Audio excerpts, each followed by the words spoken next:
There is a kind of stillness that exists in certain places, a stillness so complete it seems to have weight, as if the air itself has learned patience over centuries. And in that stillness there are walls, thick walls of stone or clay or ancient timber, walls that have stood through generations of wind and weather, enclosing spaces where the ordinary rhythms of the world fade away and something else begins. These are the monasteries and convents, the hermitages and ashrams, the retreats and sanctuaries built by every faith and tradition across the span of human history, places where men and women have withdrawn from the clamor of markets and the rush of daily concern, seeking something difficult to name, something that requires silence to approach and discipline to sustain. Tonight, we walk through these spaces not as visitors in a hurry, but as quiet observers, moving slowly through courtyards where shadows pool in corners, along corridors where footsteps echo softly against stone, into rooms where lamplight flickers against whitewashed walls, and the only sound is the turning of a page, or the distant bell marking an hour that has no urgency attached to it.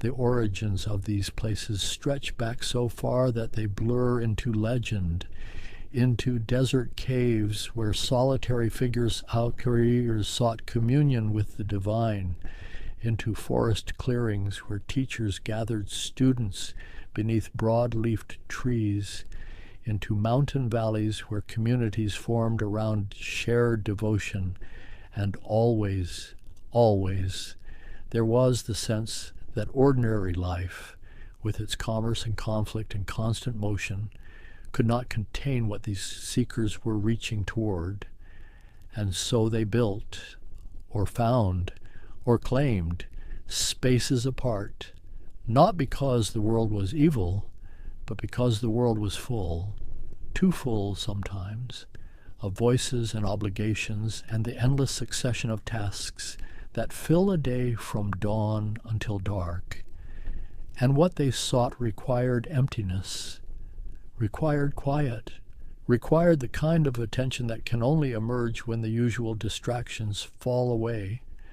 These places exist in every landscape, on rocky islands where Atlantic waves crash against cliffs, in valleys where terraced rice fields climb toward mist-covered peaks, in deserts where the sun burns away every softness, leaving only sand and sky and the occasional shadow of a hawk circling overhead, in forests so dense that green twilight persists even at noon, and in cities, too, tucked behind walls, hidden gardens where the roar of traffic becomes a distant hum barely noticed.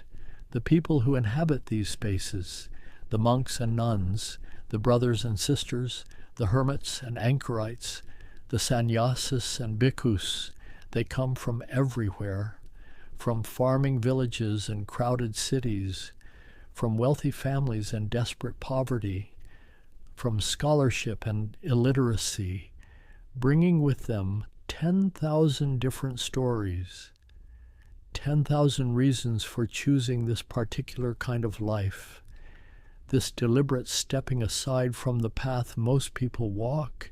Some come young, barely more than children, handed over by families who hope for blessing or seek to honor a vow, or who simply have too many mouths to feed. And these young ones grow up knowing no other life, their days shaped entirely by the rhythms of prayer and work, of communal meals and solitary contemplation, until the monastery becomes not just home, but the entire map of existence. Others come later, after years in the world, after marriages that ended or never began, after careers that left them hollow, after losses that stripped away every certainty, coming to these gates with grief or doubt or a hunger they cannot name, seeking something, even if they cannot say what. and the monasteries received them with varying degrees of welcome, some traditions opening their doors wide, others maintaining rigorous tests of commitment, periods of probation that might last months or years, scrutinizing the newcomer's sincerity, their capacity for obedience, their willingness to surrender the preferences and comforts that ordinary life permits. Because monastic life in any tradition is not comfortable, not in the way that word usually means. There is simplicity, yes, and a certain peace that comes from knowing each day will follow a pattern, but there is also cold and early rising and repetition and the steady erosion of the small ego, the self that wants recognition, wants choice, wants to be special, all of that slowly worn away by the daily discipline of doing what the rule requires, what the community needs, what the hour demands. The earliest monastics were not members of communities at all. They were solitaries, men and women who walked away from settlements and disappeared into empty places, into the wilderness that existed just beyond the edge of cultivation, where human voices faded and something else could be heard. In the deserts of Egypt and Syria, in the 3rd and 4th centuries of the Common Era, Christian hermits began this exodus, fleeing the growing comfort of a church that had made peace with empire, seeking the fierce clarity they believed could only be found in deprivation, in heat and hunger and the company of scorpions, where temptation took visible form in the shimmering air, and prayer became a kind of combat. They lived in caves, in abandoned tombs, in crude shelters built from piled stone, wearing rough tunics that abraded the skin, eating whatever grew wild or could be begged from passing travelers, dates and bread and water from wells that might be hours away, their bodies growing lean and dark, their minds occupied entirely with scripture and silence, wrestling with thoughts that rose up like demons in the emptiness. The names that survived tell us something. Anthony, who lived for decades in a deserted fort. Simeon, who climbed atop a pillar and remained there for 30 years, exposed to sun and rain, fed by baskets hauled up on ropes. Mary of Egypt, who wandered the wilderness for 47 years, her clothing long since rotted away, her hair grown white and long enough to cover her. These were not gentle souls seeking peace. They were extremists, spiritual athletes pushing themselves to the very edge of what a human body could endure. But they did not remain alone, because extremity attracts attention. And soon others came seeking guidance, clustering around the caves of recognized masters, building their own shelters nearby, creating loose colonies of hermits, each maintaining solitude but sharing a teacher, a common well, a weekly gathering for bread and instruction. From these desert clusters, the first organized monasticism emerged, and the crucial figure, the one who gave it structure and rule, was Pachomius, a former soldier who understood discipline, who had seen how armies functioned through clear hierarchy and shared routine, and who applied these principles to spiritual life. In the year 320, on an island in the Nile, Pachomius established the first true monastery, not a gathering of independent hermit, but a community bound by a common rule, a written code that governed every hour, prescribed what should be eaten and worn and prayed, allocated tasks and responsibilities, created ranks and offices, transformed spiritual seeking into an organized way of life that could be replicated, that could spread, and spread it did, Within decades, dozens of Pachomian monasteries dotted the Egyptian desert, housing thousands of monks, each community following the same pattern, rising at the same hours, praying the same prayers, performing the same rotations of work, basket weaving and rope making and agriculture, creating a kind of sacred economy, a parallel world operating by different principles than the markets and hierarchies outside the walls. Meanwhile, far to the west, in the rocky coast of Ireland, another kind of monasticism was taking root, brought by Patrick and his successors, but shaped by the Celtic temperament and the wild landscape.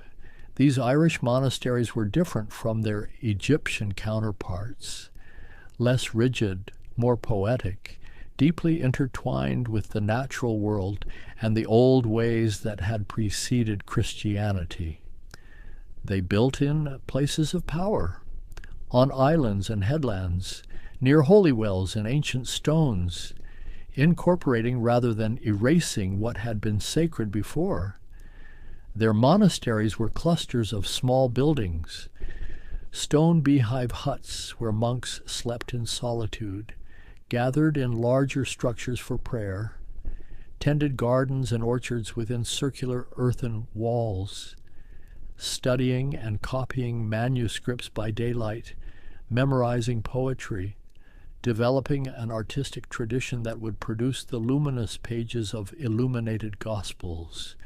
The Irish monks were wanderers too, peregrini, exiles for Christ, they called themselves, setting out in small boats with no destination, letting wind and current carry them where God willed, landing in Scotland, in Brittany, in Iceland, establishing monasteries wherever they washed ashore, tiny outposts of learning and prayer in landscapes barely touched by Rome or any other civilization. In the East, monasticism developed along different lines entirely. Buddhism had carried the monastic ideal from India across Asia, and by the 4th and 5th centuries, monasteries were rising throughout China and Japan, Korea and Tibet, each adapting the core principles to local tradition and landscape. The Buddhist Sangha, the community of monks and nuns, traced itself back to the Buddha's own lifetime, to the rainy season retreats when wandering mendicants would gather in one place, settling for 3 months while monsoons made travel impossible. These temporary gatherings gradually became permanent establishments, monasteries built by royal patrons, sustained by donations from laypeople who earned merit through their support. The rules were different here. The Vinaya that governed monastic life emphasized non-harming above all, prohibited agriculture because it might kill insects in the soil, required begging for food rather than self-sufficiency, mandated poverty so complete that a monk could own only his robes, his begging bowl, a razor, a needle and thread, nothing more. And yet the monasteries themselves grew wealthy, became centers of learning and art, enormous complexes housing thousands of monks, with libraries and meditation halls, workshops where artisans created bronze Buddhas and painted scrolls, gardens designed to embody paradise, places where the gap between the ideal of renunciation and the reality of institutional power grew increasingly difficult to reconcile. In Japan, Zen monasteries developed their own aesthetic, spare and rigorous, built around the practice of zazen, seated meditation that might occupy 8 or 10 or 12 hours a day. Everything else, the raked gravel gardens and ink paintings and tea ceremony, arose as expressions of the mind cultivated in that sitting, the attention that could notice everything, the presence that transformed ordinary tasks into meditation. Meanwhile, in the high valleys of Tibet, Monasteries became fortresses, massive structures clinging to mountainsides, housing communities that might number in the thousands. Young boys brought as children to be trained in a system that was part monastery, part university, part feudal estate, studying logic and debate, memorizing texts, performing elaborate rituals that required dozens of participants, musical instruments, silk banners, offerings of butter sculpture and barley flour. The Hindu tradition developed its own parallel institutions. Ashrams gathered around recognized masters, gurus who attracted disciples, though the relationship here was more fluid, less institutionalized than in Buddhist or Christian contexts. Students might stay for years or seasons, receiving instruction in scripture and meditation, performing service to the teacher, then departing to wander or to establish their own following. Some Hindu monastics belonged to orders, sampradayas with lineages stretching back centuries, Shaivites who smeared their bodies with ash, wandered naked or nearly so, performed austerities that shocked even other renunciants, Vaishnavites who focused on devotion, on kirtan and poetry, on cultivating ecstatic love for Krishna or Rama, Vedantins who pursued knowledge, studying scripture and philosophy, seeking to realize through direct experience the identity of self and absolute. In the deserts of Arabia, before Islam, Christian monasteries already dotted the landscape. Nestorian monks living in communities that would survive for centuries, and when Islam arose, it initially had no monastic tradition. The Prophet himself had spoken against it, called his followers to engagement with the world, to family and commerce and community. But the mystical strain in Islam, Sufism, eventually developed its own forms of communal spiritual life. Not monasticism exactly, not permanent renunciation, but khanqahs and tekkas, lodges where dervishes gathered under a master, practicing dhikr, the remembrance of God through repeated prayer and movement, whirling or swaying, falling into states of ecstatic union while maintaining ties to ordinary life, to marriage and trade, returning from the lodge to the world in ways that monks typically did not.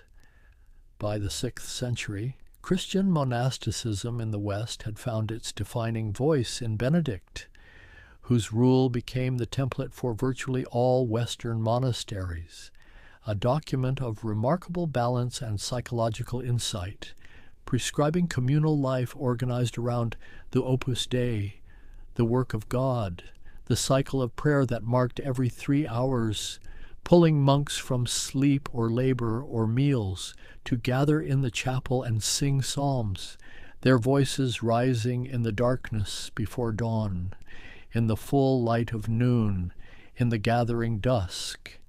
Benedict's genius was a moderation. He had seen the extremism of the Desert Fathers and judged it unsustainable for most.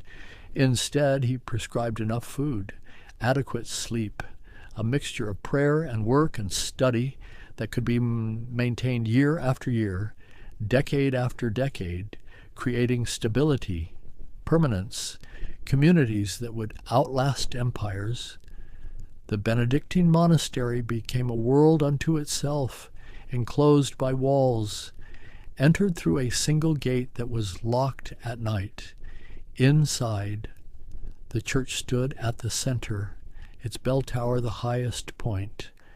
Around it clustered the dormitory where monks slept in common, the refectory where they ate in silence while one read aloud from Scripture, the chapter house where they gathered each morning to hear a chapter from the rule and confess their faults, the scriptorium where they copied manuscripts, the workshops and storerooms and infirmary, the gardens and orchards and fish ponds that supplied their table, and beyond the inner cloister, the outer court, where guests were received, where the poor came for alms, where business with the outside world was transacted, because these monasteries were not purely contemplative.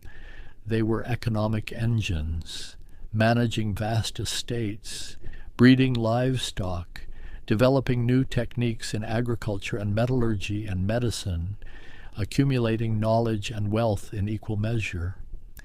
The daily life within these walls followed a rhythm so ancient and unchanging it seemed to exist outside of time. The bell would sound in the depth of night, perhaps 2 hours after midnight, and the monks would rise from narrow beds, pulling habits over their heads in darkness, shuffling through cold corridors toward the church where candles already flickered, their flames steady in the still air. This was matins, the night office, the first of 8 prayer services that would punctuate the day. Voices lifted in psalm and hymn, Latin syllables rolling through the darkness. The same words that had been sung in this place for centuries would be sung for centuries more, creating a continuity that dissolved individual lives into something vast and patient. After matins came lauds, time to coincide with dawn, and by the time that office concluded, the sky would be lightening, revealing the cloister garden with its geometric paths and medicinal herbs, the fountain at the center where water trickled year-round, never freezing even in the hardest winter, a small mystery that the monks attributed to blessing rather than the spring's depth and constant flow.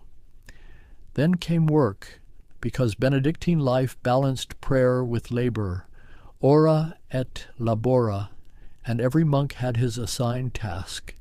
Some worked in the fields, hoeing and planting and harvesting according to season, their bodies bent over furrows, hands calloused and dark with soil. Others tended livestock, milking cows in the dim barn, mucking stables, shearing sheep, whose wool would be spun and woven into the rough cloth of their habits. In the scriptorium, the most skilled worked at desks positioned to catch northern light, copying manuscripts with quills cut from goose feathers, dipping into ink made from oak galls and iron salts, forming letters with exquisite care, because a single error might ruin a page that had taken days to prepare. The vellum scraped and stretched and ruled with faint lines, and an error could not simply be discarded. Vellum was too precious. Instead, the text would be scraped away, the surface burnished smooth again, the work begun anew. These copyists preserved everything, scripture and theology certainly, but also the classics of Rome and Greece, Virgil and Ovid, Cicero and Seneca, works that would have vanished entirely without monastic libraries. Without these patient men who copied texts they sometimes could barely understand, preserving pagan wisdom alongside Christian revelation, because knowledge itself was sacred, was worth the aching hand and straining eyes.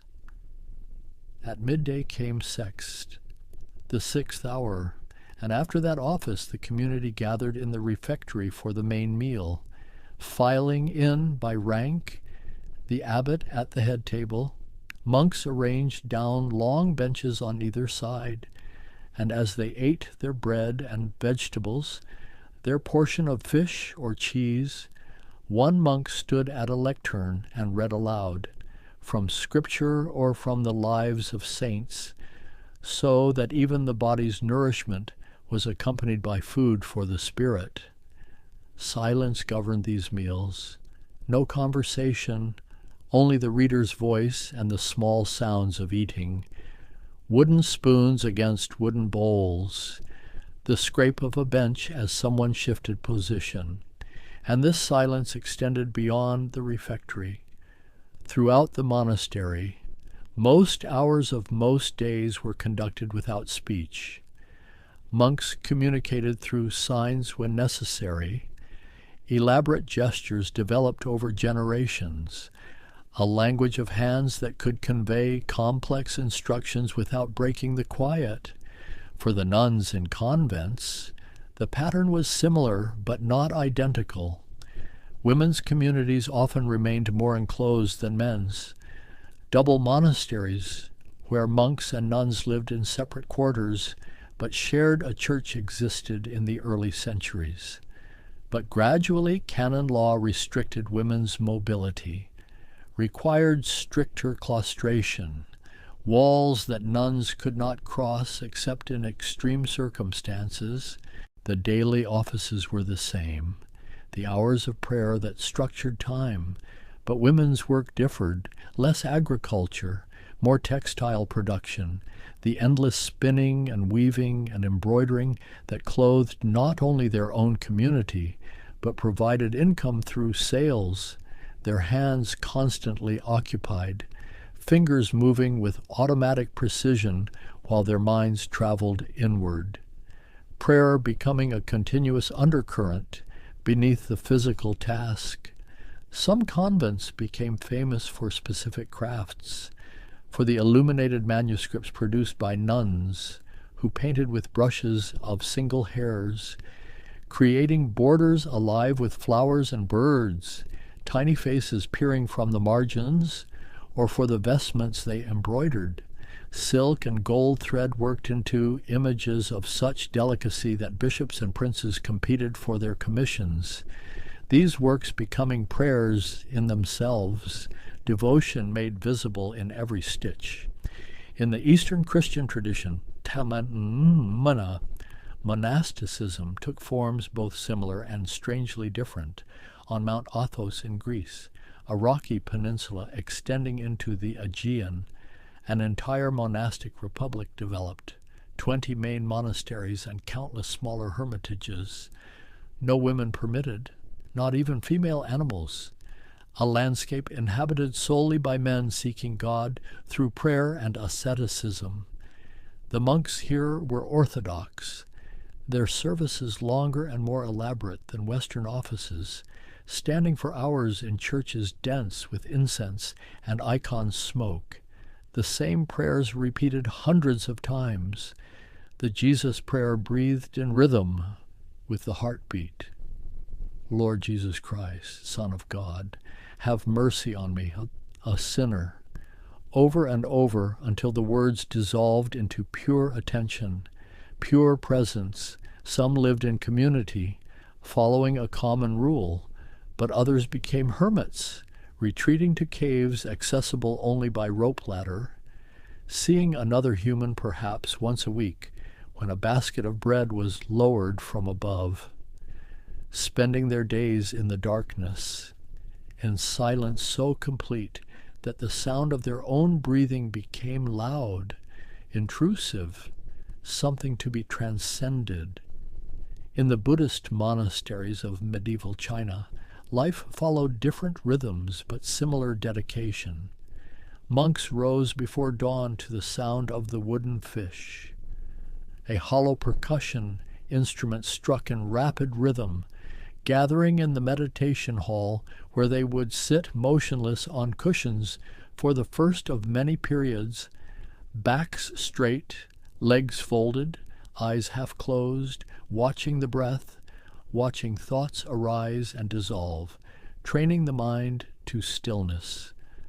Work here, too, was structured and communal, sweeping courtyards and cleaning meditation halls, working in monastery fields where they grew rice and vegetables because Chinese Buddhism had adapted to local conditions, had accepted agriculture despite the early prohibition, had created vast monastic estates farmed by monks themselves or by lay workers under monastic supervision, the great Chan monasteries, what would later be called Zen in Japan, housed hundreds or thousands of monks, were organized with military precision, every position clearly defined, from the abbot, who gave Dharma talks and approved disciples' understanding, down through the ranks of senior monks and administrators, to the newest postulants still proving their commitment through years of the most menial labor. Training was fierce, deliberately designed to break down ordinary thinking, to shatter the comfortable assumptions that kept one trapped in delusion. Koans were assigned paradoxical questions that could not be answered through logic. What is the sound of one hand clapping? What was your original face before your parents were born? And the student would struggle with these puzzles, bringing answers to the master, who would reject them again and again, sometimes violently, shouting or striking to jolt the student beyond conceptual thinking. In Tibet, monastic life encompassed even more of society's functions. The great monasteries were cities unto themselves. Sera and Drepung, near Lhasa, housed 10,000 monks each, sprawling complexes of temples and residences, debate courtyards where monks gathered daily to test their understanding of Buddhist philosophy through formalized argument, one standing and questioning Bulgar, the other seated and defending, the questioner punctuating his challenges with loud claps and dramatic gestures, transforming intellectual inquiry into physical performance. Young monks, some arriving as children of 6 or 7, spent decades in study, memorizing root texts, learning the intricate commentarial traditions, advancing through degrees that required mastering 5 major fields of knowledge, perfecting the art of debate, completing retreats where they might spend 3 years in isolation, emerging with titles and status that positioned them for leadership roles not just in the monastery but in Tibetan society itself, because these monasteries were not withdrawn from political life. The great lamas wielded temporal power, controlled estates and villages, commanded armies when necessary, and the Dalai Lamas eventually became both spiritual and political heads of state. A theocracy where monastic and governmental authority merged completely. For Sufi communities in Persia and Turkey and North Africa, the rhythms were different still. The teki, or khanqa, was not usually a place of permanent residence. Dervishes came for periods of intensive practice, for 40-day retreats called chilas, during which they would engage in extended dhikr, repetitive prayer that might last hours, voices chanting the 99 names of God, swaying in unison, or the whirling meditation of the Mevlevi order, spinning with arms outstretched, white robes flaring, turning the body into a prayer, into a moving meditation on the soul's rotation around the divine center. The relationship with the master was everything here. The sheikh, who had himself been trained in the silsila, the unbroken chain of transmission stretching back to the prophet, submission to the sheikh was absolute. The disciple's will dissolved into obedience, performing whatever service was required, however menial or apparently arbitrary, polishing the sheikh's shoes, sweeping the courtyard, preparing tea, because the task itself was not the point. The point was the annihilation of ego, the death of the separate self that stood between the seeker and union with God. In Hindu ashrams, the structure was often less formal, more centered on the guru's person than on institutional rules. Disciples gathered where a realized master taught, staying as long as they found the teaching valuable, contributing labor to maintain the community, cooking and cleaning and building, but also engaging in practices specific to their path. Some followed karma yoga, the path of selfless action, finding liberation through work performed without attachment to results. Others pursued bhakti, devotional practices, hours spent in kirtan singing the names of Krishna or Rama, working themselves into ecstatic states where the boundary between singer and sung dissolved, or jnana yoga, the path of knowledge, studying scripture with the guru, engaging in inquiry into the nature of self, asking, "Who am I?" until all answers fell away and only pure awareness remained. The wandering sadhus represented another face of Hindu monasticism entirely. Not community, but radical individualism. Men and women who owned nothing, went naked or nearly so, smeared their bodies with ash from cremation grounds, wore their hair in matted locks that had not been cut or combed in decades. These were not gentle souls. They were fierce renunciants who had performed their own funeral rites, declared themselves dead to society, free from every obligation and convention. They lived at cremation grounds sometimes, these radical ascetics, meditating among the burning bodies, confronting death directly, using the horror and revulsion that arose as fuel for detachment, for the realization that this flesh, this identity, this story of self was temporary, was already burning, was already ash. But most monastics chose the middle path, communities that balanced renunciation with sustainability, and by the medieval period, monastic institutions had become so established, so interwoven with the fabric of society, that they were almost unrecognizable from their origins in desert caves and forest clearings. The great Benedictine houses of Europe had become wealthy beyond measure. Cluny in France at its height in the 11th century administered an empire of monasteries, hundreds of daughter houses across the continent, all following the elaborated Cluniac customs, services grown so long and ornate that they occupied most of the day, leaving little time for the manual labor that had once defined Benedictine life.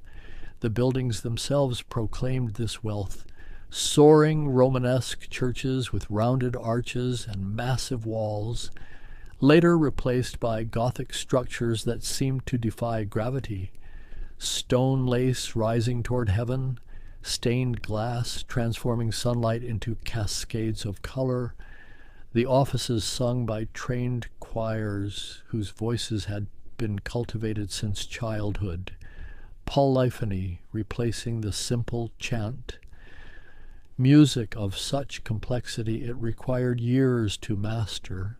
This elaboration troubled some, seemed to them a betrayal of monastic poverty, and from that discomfort came reform movements, the Cistercians who fled the comfortable Benedictine houses for remote valleys, building stark churches without ornament, white walls and clear glass, returning to manual labor with systematic intensity, draining swamps and clearing forests, developing new agricultural techniques, becoming master farmers and hydraulic engineers, even as they sought simplicity. Bernard of Clairvaux, the great Cistercian preacher of the 12th century, wrote scathingly of Cluniac excess, the gilded capitals and jeweled reliquaries, the elaborate vestments and silver vessels, all of it a distraction from true devotion. And yet the Cistercians themselves would grow wealthy, their efficiency and organization producing surpluses that accumulated into treasure. The same cycle repeating, poverty leading to discipline, discipline to productivity, productivity to wealth, wealth to corruption, corruption to reform. The mendicant orders, Franciscans and Dominicans, founded in the 13th century, tried a different approach, Not withdrawal to monasteries, but engagement with the world, living in cities, begging for their sustenance, owning nothing collectively, moving through the streets, preaching and teaching, bringing monastic discipline into the marketplace. Francis of Assisi had experienced dramatic conversion. The wealthy merchant's son who stripped naked in the public square, returning even his clothes to his father, declaring his only father was God, embracing Lady Poverty as his bride, kissing lepers, preaching to birds. His radicalism so extreme it frightened even the church that eventually canonized him. The Franciscan rule, he wrote, required absolute poverty, not just personal but communal. The brothers were to own no property, no books, no buildings, to live moment by moment on what Providence provided, working for their food when they could, begging when they could not, and for a brief time his followers attempted this. Thousands of men living in radical dependence, sleeping in barns and doorways, joyful in their dispossession. But Francis died, and the order faced the impossible task of institutionalizing charisma, of creating structures that could sustain his vision beyond his personal magnetism. And almost immediately the compromises began. The need for churches where they could preach, for schools where they could study, for books and buildings and all the apparatus of an organization, the fierce debates between those who insisted on literal poverty and those who argued for practical accommodation. The Dominicans took a different path from the start, founded by a Spanish priest who saw heresy spreading through southern France. Dominic created an order of preachers, learned men who could defeat heretics through argument, who studied theology and philosophy, who combined monastic discipline with intellectual rigor. They too were mendicants, owned no property individually, but their communal life required libraries and universities, the tools of scholarship that could not be reconciled with absolute poverty. In the East, Buddhist monasticism faced its own cycles of decline and reform. The great Tang dynasty monasteries in China had grown immensely wealthy, owned vast estates, operated mills and oil presses, lent money at interest, until the emperor in the year 845 ordered the Great Suppression, monasteries destroyed, monks and nuns forced to return to lay life, bronze Buddhas melted down for coinage, an attempt to reclaim land and labor for the state, to break the economic power that religious institutions had accumulated. Buddhism survived this persecution, but never fully recovered its earlier dominance in China, and when it spread to Japan, it carried the memory of that vulnerability, the danger of becoming too wealthy, too visible, too powerful, and yet the same pattern emerged, temples accumulating land and treasure, becoming players in political struggles, maintaining warrior monks who fought in armor alongside their prayers. The great Zen monasteries of Kyoto, Daitoku-ji, and Nanzen-ji became centers of culture, sponsors of arts that expressed Zen aesthetics, the tea ceremony with its choreographed simplicity, ink painting that captured essence in a few brushstrokes, gardens of raked gravel and carefully placed stones, beauty so refined it approached emptiness. And this, too, was a kind of wealth, cultural capital that brought patronage and prestige. In Tibet, the major monasteries remained enormous institutions, but the tradition also maintained a parallel stream of solitary practice.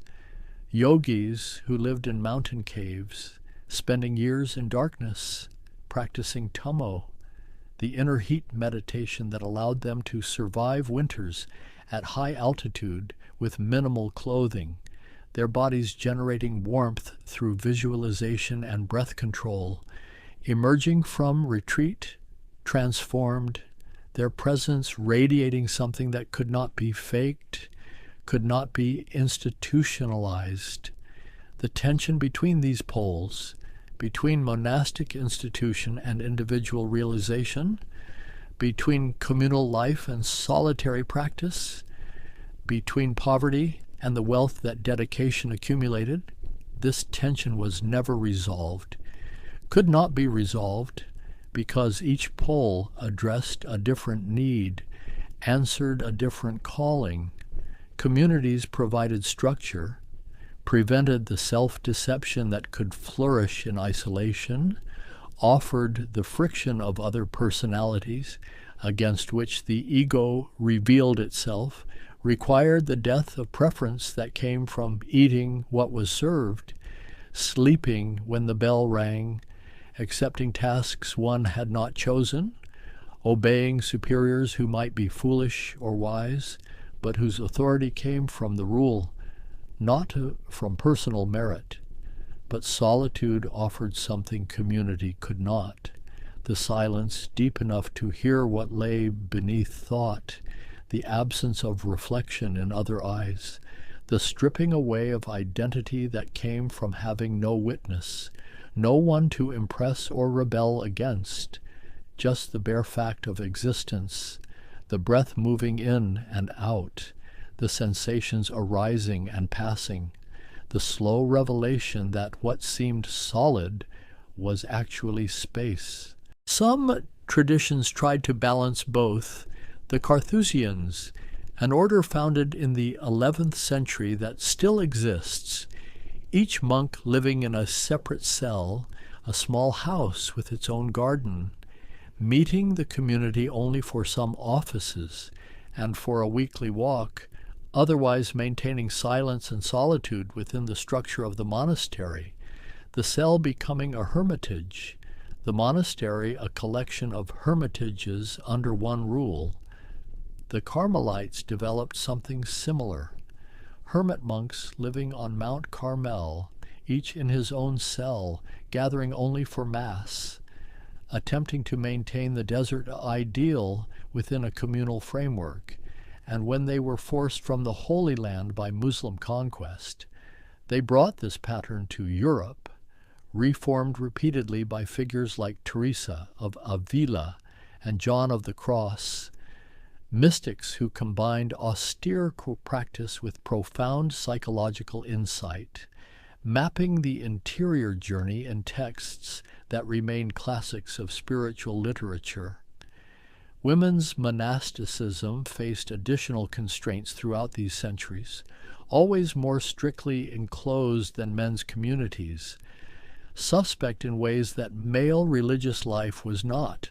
The fear that women's spiritual power might disrupt social order, might challenge male authority, might awaken forces the church could not control. Some women found ways around these restrictions. Hildegard of Bingen, the 12th century abbess who wrote theology and medicine, composed music and founded monasteries, corresponded with popes and emperors, her visions giving her authority that gender alone would have denied, or the Beguines, communities of laywomen living in voluntary poverty, supporting themselves through labor, living religiously without formal vows or male oversight, until the church grew suspicious and suppressed them. The mystical tradition offered another path for women. Julian of Norwich, the anchoress walled into a cell attached to a church, spending decades in that tiny space, experiencing visions of such power and beauty, they reshaped her understanding of divine love. Or the great Spanish mystics, Teresa with her ecstasies and reforming zeal, or Catherine of Siena, who wielded immense influence through the force of her spiritual authority, advising popes while living a life of extreme asceticism. By the 16th century, The Protestant Reformation challenged the entire monastic enterprise. Luther himself, an ex-monk, declared monasticism unbiblical, a work righteousness that sought to earn salvation through human effort. England dissolved its monasteries, seized their lands and wealth, scattered their communities, centuries of accumulated learning and art destroyed or dispersed in a few violent years. In Catholic lands, monasticism survived but transformed. The Counter-Reformation produced new orders, the Jesuits, who were not monks at all, but something else entirely, highly educated, mobile, without distinctive habits or communal prayer, organized like an army for the Church's mission, teaching and preaching, going wherever they were sent, to Japan and China, to the Americas, carrying Christianity to the edges of the known world. The older orders reformed themselves again, the Trappists emerging from Cistercian roots with a rule of such austerity it approached the Desert Fathers, perpetual silence, minimal sleep, hard manual labor, a deliberate choosing of difficulty as the path to transformation, their monasteries becoming legendary for both their harshness and the peace that somehow emanated from them. And through all these transformations, through reformations and suppressions, through cycles of fervor and laxity, wealth and poverty, the basic pattern persisted. Men and women continued to choose enclosure over freedom, obedience over autonomy, simplicity over accumulation, continued to believe that ordinary life with its compromises and complexities was not the only way, not the final word on what human existence could be. The question that drew them and draws them still, because these places have not vanished, have not become purely historical curiosities. The question is not easy to name. It lives beneath language, beneath the explanations people offer when asked why they choose this life. Some speak of calling, a voice heard in silence or crisis, an invitation that would not be refused, that made ordinary ambitions suddenly hollow, turned career and marriage and all the usual goals into elaborate distractions from the one thing necessary, though what that one thing was, they could not always say. Others describe it as thirst, a hunger no amount of success or pleasure could satisfy, the sense that everyone around them was sleepwalking, living on the surface of existence, never questioning the assumptions that structured their days, never asking if there might be something more, something deeper, something real beneath the endless performance of social life. And some came fleeing from grief or failure, from wars or persecution, from lives that had collapsed or never cohered, seeking not enlightenment, but simply refuge, a place where the wreckage of the past could be set down, where they did not have to explain or justify, where the discipline of hours and routine might slowly knit together what had been shattered. But whatever brought them, whatever story they told themselves about their arrival, the monastery itself began its work, the steady pressure of the rule, the way the bell commanded regardless of how one felt, tired or energized, inspired or empty. The bell rang, and you rose, you gathered, you prayed or sat or worked, and in that repetition something shifted. The small self with its preferences and complaints, its narrative about who it was and what it deserved, that self found no foothold in monastic life. It was not honored, not consulted. It was simply ignored day after day until it began to loosen, to reveal itself as optional, as one story among many, not the truth of what you were. This process was called many things in different traditions: dying to self in Christian language, ego death in Buddhist terms, fana in Sufism, the annihilation of the separate self that stood between the seeker and what was sought. And it was not comfortable, not peaceful in the sense that word usually implies. It was more like surgery, like having something essential removed and discovering you could live without it, discovering that what you had defended so fiercely was actually the source of suffering. The architecture itself taught this lesson. The cloister with its covered walkway surrounding an open garden, teaching enclosure and exposure simultaneously.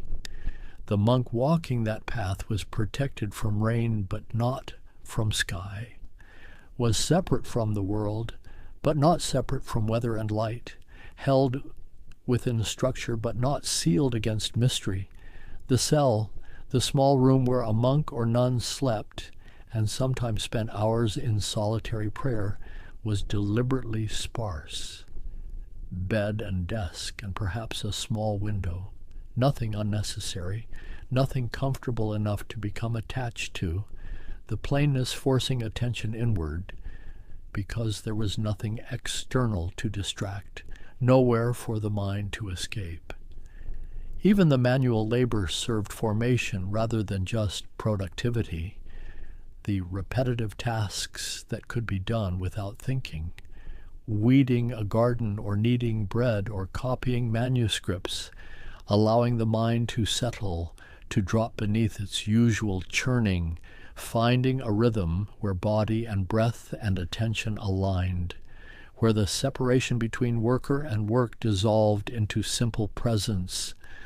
The liturgical hours, the offices that interrupted work and sleep, taught the primacy of prayer over productivity, taught that efficiency was not the highest value, that some things were worth doing even if, especially if, they produced nothing measurable, nothing that could be quantified or sold, and the meals taken in silence, with reading that fed the mind while the body ate, taught the integration of physical and spiritual, the refusal to separate sacred and mundane, the insistence that holiness was not achieved by escaping the body, but by inhabiting it differently, by bringing attention to the most ordinary acts, chewing and swallowing, the taste of bread, the satisfaction of thirst, all of it prayer when done with full presence, the great insight discovered and rediscovered in every tradition. Every monastery, every century was that transformation required time, required the patient repetition of practices whose benefit was not immediately apparent, that the spiritual life was not about peak experiences or dramatic breakthroughs, though those might come, but about the slow wearing away of everything false, the gradual emergence of what had always been there, but could not be seen through the noise. Some monks and nuns spent decades in their communities and never experienced anything they would call mystical, never had visions or ecstasies, never felt the presence of God in ways that could be described, and yet something in them changed, a quality of attention, a capacity for presence, a freedom from the tyranny of preference. They became people who could sit with suffering without needing to fix it, could encounter joy without grasping it, could live in uncertainty without collapsing into fear. This was the true fruit, not enlightenment as a permanent state, not salvation as escape from existence, but a different way of being human, more spacious, more available, less defended, capable of responding to what was actually happening, rather than to the stories about what was happening. And the monastery held this possibility not through spectacular teachers or dramatic practices, though it might have those, but through the simple relentlessness of its rhythm, the way it kept returning you to the basics, to breath and body, to community and solitude, to work and prayer, to the present moment, which was the only moment that actually existed, despite the mind's constant escape into past and future. The wisdom traditions preserved in these places, the texts copied and studied, the practices refined over centuries, were not abstract philosophies, but technologies of consciousness.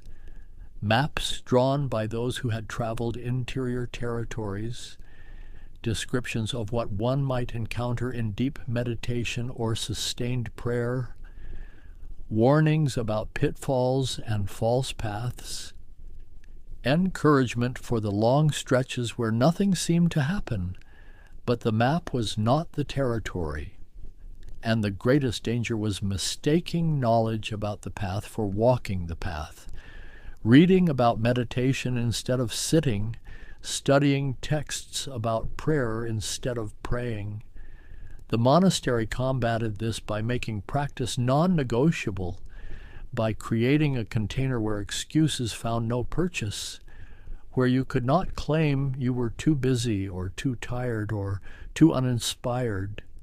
The bell rang and you went, and in that going, in that submission to structure, a paradoxical freedom emerged, the freedom that comes from accepting limitation, from no longer having to choose everything, to decide everything, to maintain the exhausting performance of autonomous selfhood.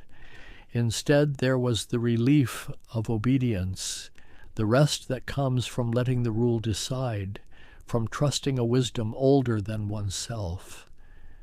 This was why the institutions persisted, why they continually renewed themselves even after a suppression and decline, because they answered something perennial in human nature, the need for structure that served transformation, for community that supported individual journey, for practices that had been tested by centuries of practitioners, for places where the usual rules were suspended in favor of different rules, rules that prioritized depth over breadth, being over doing, presence over productivity. In the modern world, these places seem increasingly strange, increasingly irrelevant to lives organized around efficiency and achievement, around the maximization of experience and the accumulation of credentials.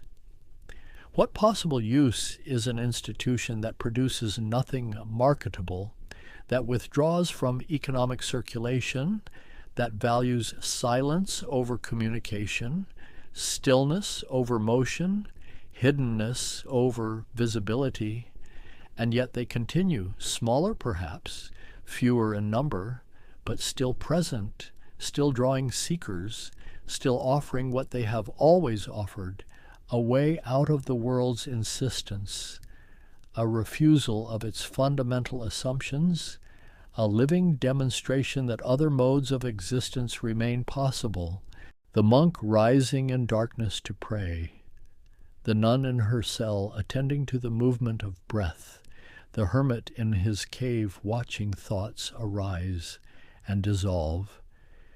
These are not relics of a superseded age.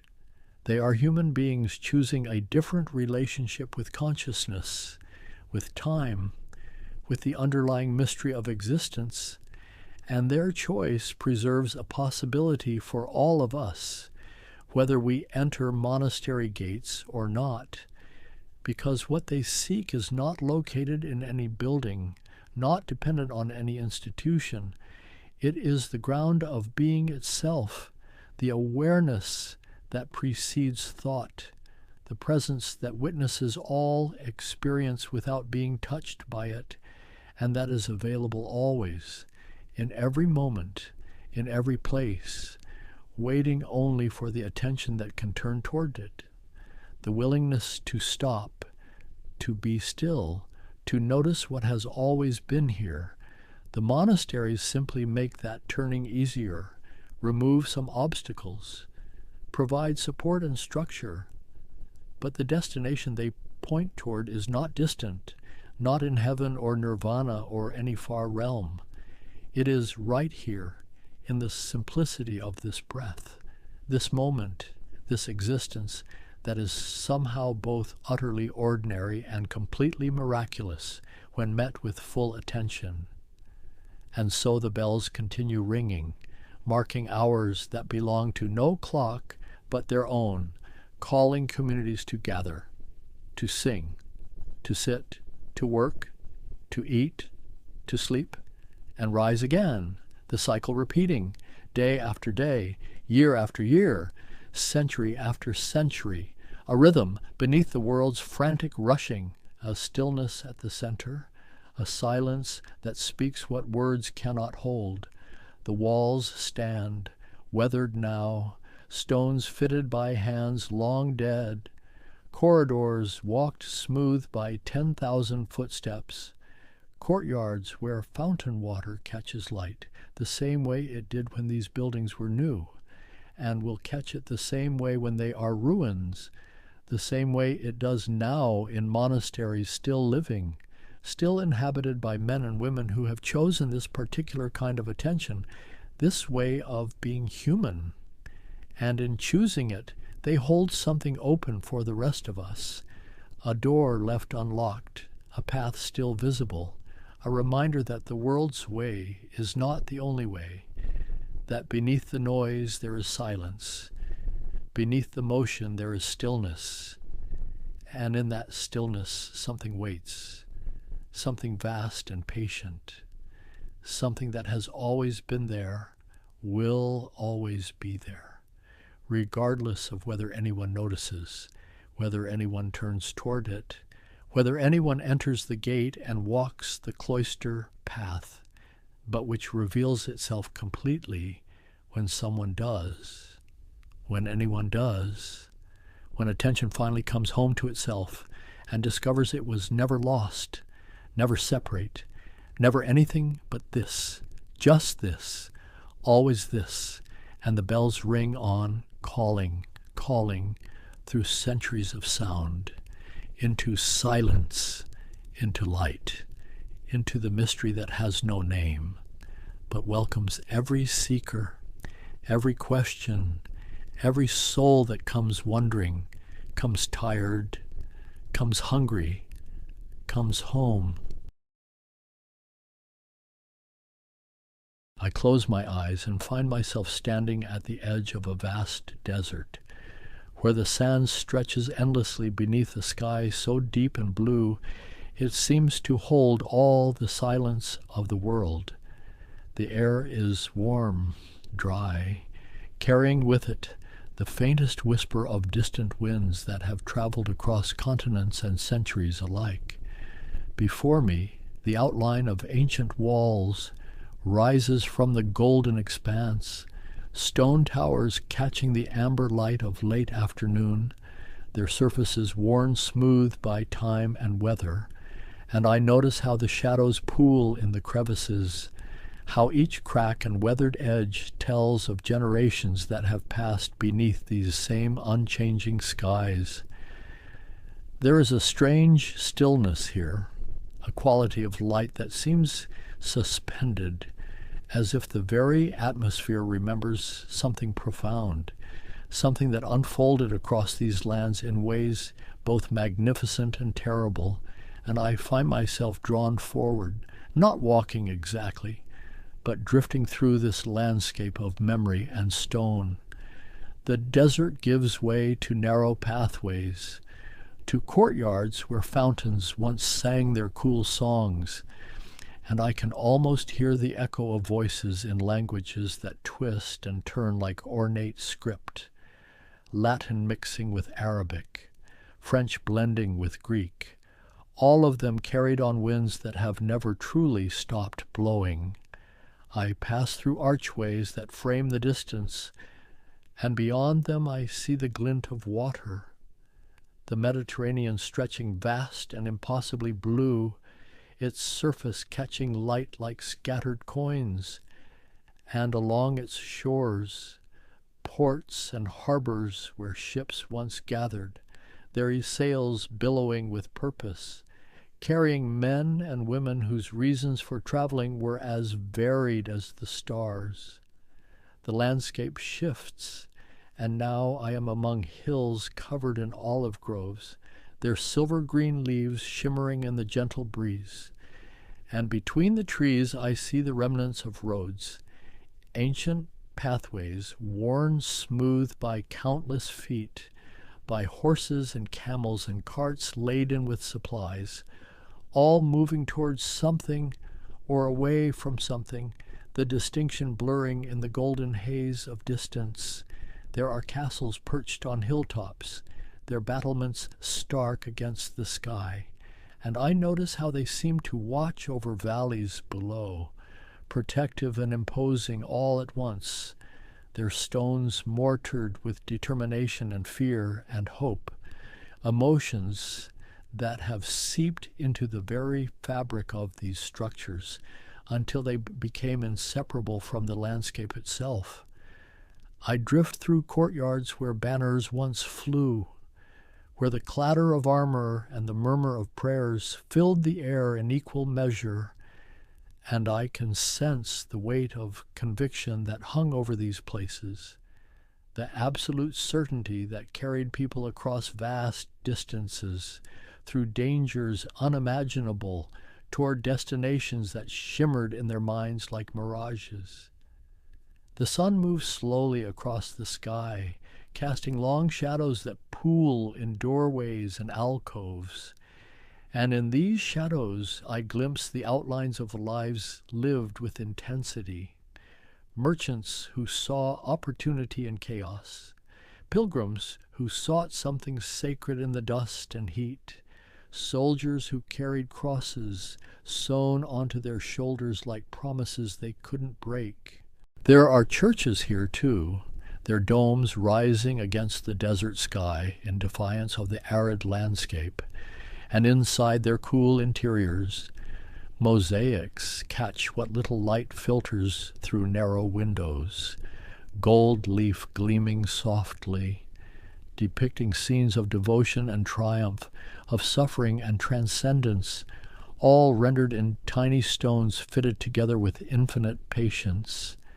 And I find myself thinking about beginnings, about how movements start with whispers and grow into roars, about how ideas can spread faster than armies, how faith and ambition and fear can intertwine until they become indistinguishable, each feeding the other in an endless cycle that spans generations.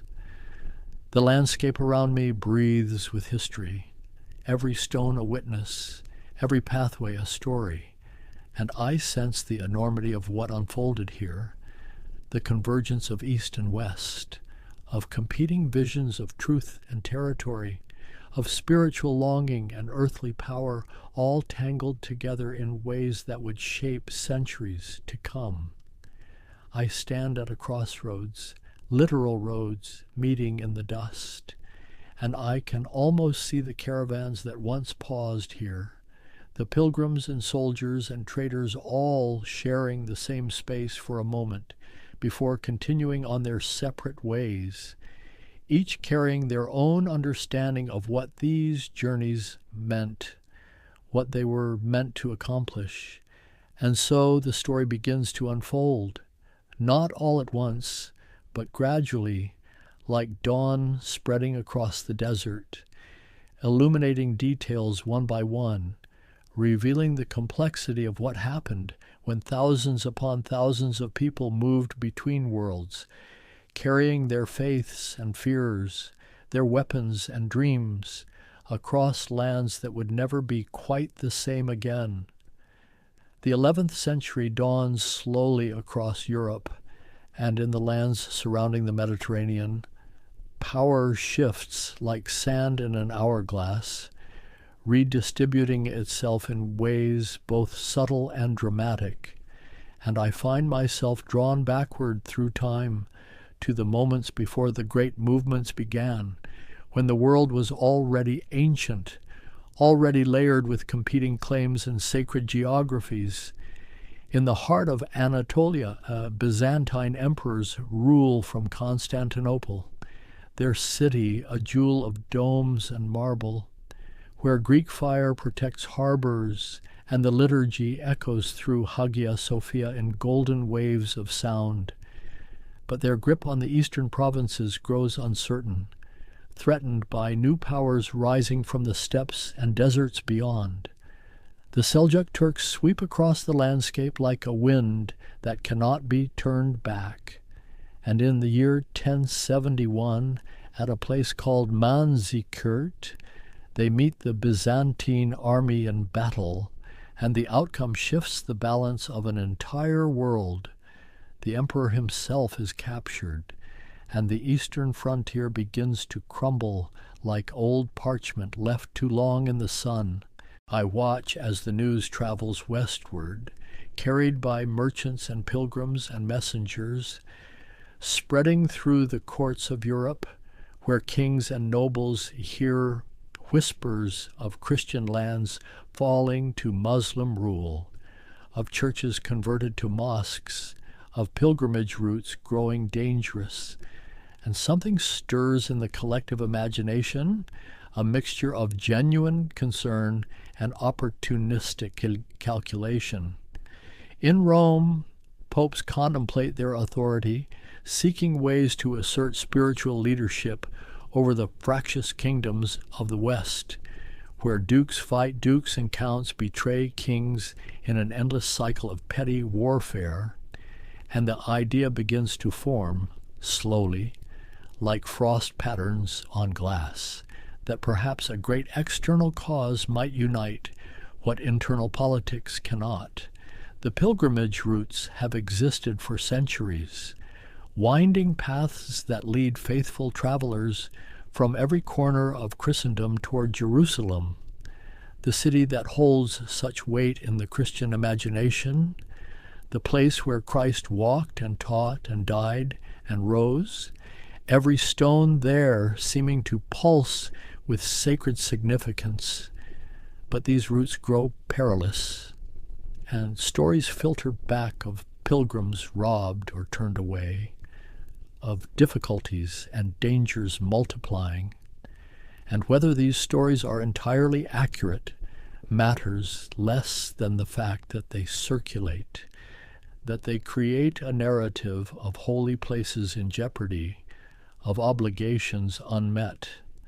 I drift through the countryside of France, where knights train in the arts of war from childhood, where violence is woven into the fabric of a daily life, where younger sons inherit nothing and seek glory and land through the edge of a sword, and the church struggles to contain this energy, channeling it through concepts like the peace of God and the truce of God, temporary ceasefires that acknowledge the impossibility of ending warfare altogether. Pope Urban II ascends to power in 1088, a man of intelligence and ambition, navigating the complex politics of his age with careful deliberation, and he sees in the Eastern crisis an opportunity not merely to aid dumb Byzantium, but to redirect the martial energies of Western knights toward a purpose the Church could sanctify. In November of 1095, he travels to Clermont in central France, and there, in a field outside the town, he addresses a crowd of clergy and nobility, and his words carry across that assembly like wildfire, calling them to take up arms, to march to the east, to liberate Jerusalem from Muslim rule, to wash away their sins through this armed pilgrimage. The response is immediate and overwhelming, far beyond what anyone anticipated, and those who pledged to go sew crosses onto their clothing, the symbol marking them as crucis signati, signed with the cross, and this visible commitment spreads through the provinces like a fever, drawing nobles and knights and common folk alike into its momentum.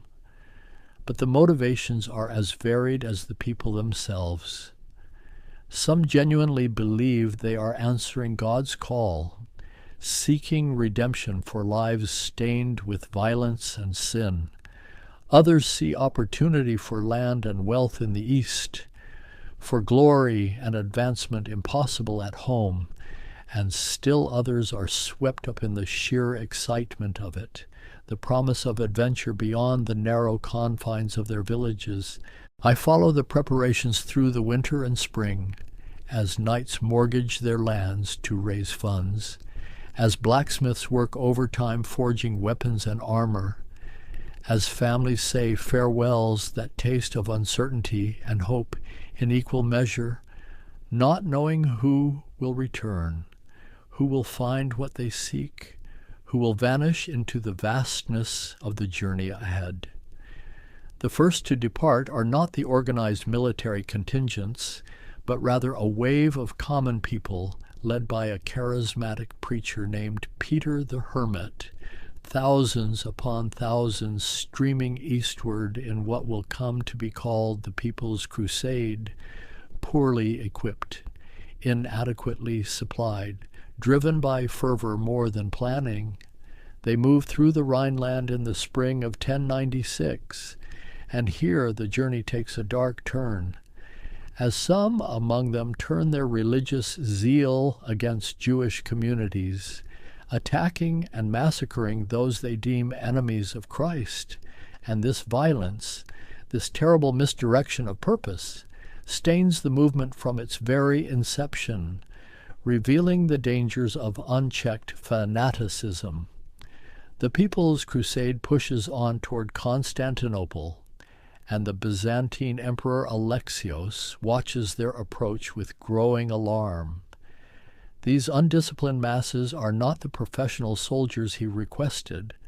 They are a liability, dangerous and unpredictable, and he ferries them across the Bosporus as quickly as possible, eager to move them away from his capital. In Anatolia, they meet the Seljuk Turks in battle, and the outcome is swift and brutal. Most are killed or captured or enslaved, the dream of reaching Jerusalem ending in the dust of Asia Minor, and Peter the Hermit himself survives, but the movement he led dissolves like morning mist under the harsh sun of military reality. Meanwhile, the organized military expeditions gather and prepare, led by great nobles of France and Norman Italy, Godfrey of Bouillon from Lorraine, Raymond of Toulouse from the south, Bohemond of Taranto from southern Italy, each commanding their own contingent, each bringing their own ambitions and agendas to the collective enterprise.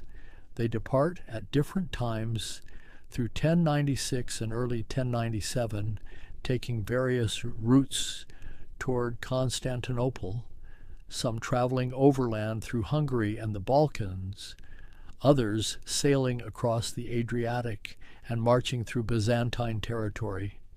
And slowly these separate armies converge on the great city, where Emperor Alexios must negotiate with leaders he doesn't entirely trust. The Byzantines view these Westerners with suspicion, seeing them as barely civilized barbarians, dangerous in their unpredictability, potentially more threatening than helpful, and Alexios extracts oaths of loyalty from the leaders, promises to return any former Byzantine territories they might capture, though these promises will prove flexible in practice. I watch as the armies cross the Bosporus in the spring of 1097, finally entering Asia, beginning the true military phase of the campaign, and ahead of them lie cities and fortresses, deserts and mountains, enemies both expected and unforeseen, and the sheer distance they must cover is staggering to contemplate. Their first major target is Nicaea, a city held by the Seljuks, just across the water from Constantinople, its walls formidable, its garrison determined, and the siege begins in May, surrounding the city, cutting off supplies, bringing up siege engines to batter the defenses, and the heat of summer settles over the besiegers. Like a blanket, the city holds out for weeks, but Byzantine ships control the lake beside it, and negotiations proceed behind the scenes. And finally, in June, the city surrenders, not to the Crusaders, but to Alexios, who accepts the garrison's submission and prevents the sacking that the Western Knights anticipated, denying them the plunder they expected as their due. This creates tension, resentment simmering among Crusaders who feel cheated of their rightful spoils, and it's an early indication of the misunderstandings and competing interests that will complicate the relationship between Byzantium and the Western forces throughout the campaign. But the momentum carries them forward, and they march south and east across Anatolia in the brutal heat of summer, their armor baking under the sun, their water supplies limited and precious, and at Dorylaeum they encounter a large Seljuk force, and the battle that follows tests their cohesion and resolve. The fighting is fierce and chaotic, the Seljuk cavalry swift and devastating, using mounted archery to harry the Crusader formations, and for a time the outcome hangs uncertain, until the arrival of reinforcements turns the tide, and the Seljuks withdraw, leaving the road south open. But the Crusaders are reminded viscerally of the dangers they face. They continue through a landscape that grows increasingly hostile, not just militarily, but environmentally, crossing regions where water is scarce and the sun merciless, and soldiers and horses die of thirst and exhaustion, their bodies left beside the road as the army pushes on, driven by determination and faith, and the simple fact that turning back seems impossible now.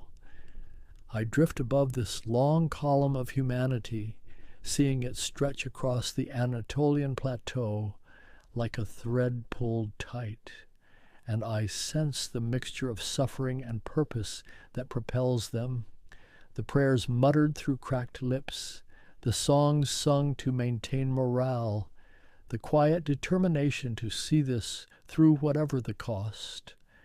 Autumn arrives and they reach the Anti-Taurus Mountains, and crossing these proves another trial, narrow passes where pack animals slip and fall, where supplies run desperately low, where the cold at altitude surprises those accustomed to the heat of the plains below, and still they press on, descending finally into the valleys beyond.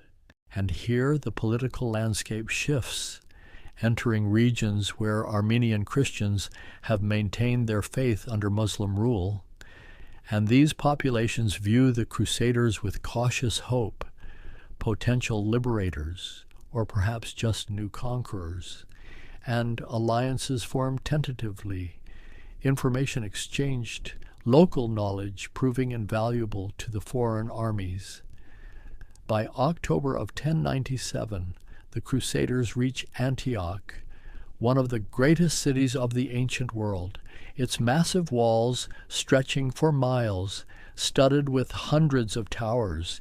And looking up at these fortifications, the leaders realize that taking this city will require not just courage, but endurance, that they are settling in for a siege that will test everything they have already endured. The siege of Antioch begins in October of 1097, and what the Crusaders imagine will be a matter of weeks stretches into months, the city's walls proving as formidable as they appear, and winter settles over the encampment with cold rains that turn the ground to mud and sap the strength from already exhausted men.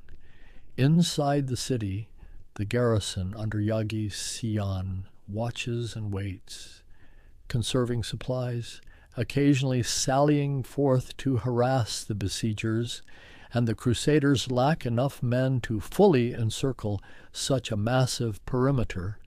meaning supplies continue to trickle into Antioch even as the besiegers themselves begin to starve.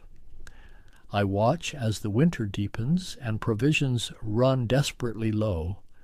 Horses slaughtered for meat, leather boiled for whatever nourishment it might provide, and men desert in increasing numbers, slipping away in the night, choosing the uncertainty of the road home over the certainty of starvation here beneath these indifferent walls. Foraging parties range further and further from camp into the surrounding countryside, seeking anything edible, and these expeditions grow increasingly dangerous as Turkish forces ambush the scattered groups, and the Crusader leadership struggles to maintain discipline and morale as the calendar turns to 1098. Yet something holds the core of the army together. Perhaps the sheer investment already made, the distance traveled and comrades lost, the impossibility of admitting that all of it was for nothing, and religious fervor plays its part too. Visions and prophecies circulating through the camp, signs interpreted as divine encouragement to persevere. In March, a relief force approaches from the east, sent by Ridwan of Aleppo, and the Crusaders intercept them at the Lake of Antioch, and the battle that follows proves crucial, the Crusaders victorious, capturing supplies and raising morale at a moment when both were desperately needed. But the stalemate continues through spring until a tower commander inside Antioch, an Armenian convert to Islam named Firuz, begins secret negotiations with Bohemond of Taranto, motivated by grievances and ambitions of his own, and slowly a plan takes shape, treachery purchased with promises of reward. On the night of June 2nd, in the year 1098, Firuz opens his section of wall to Bohemond's men, and they pour into the city in darkness, spreading through streets and overwhelming the surprised garrison. And by dawn, the Crusaders control Antioch, the banners of the conquest flying from towers that had seemed untakeable for so long. The city falls to massacre and plunder, the fate that Nicaea avoided, and the violence unleashes itself in waves, soldiers venting months of frustration and hunger, and when it finally subsides, the Crusaders find themselves in possession of a great city, but one nearly emptied by flight and slaughter.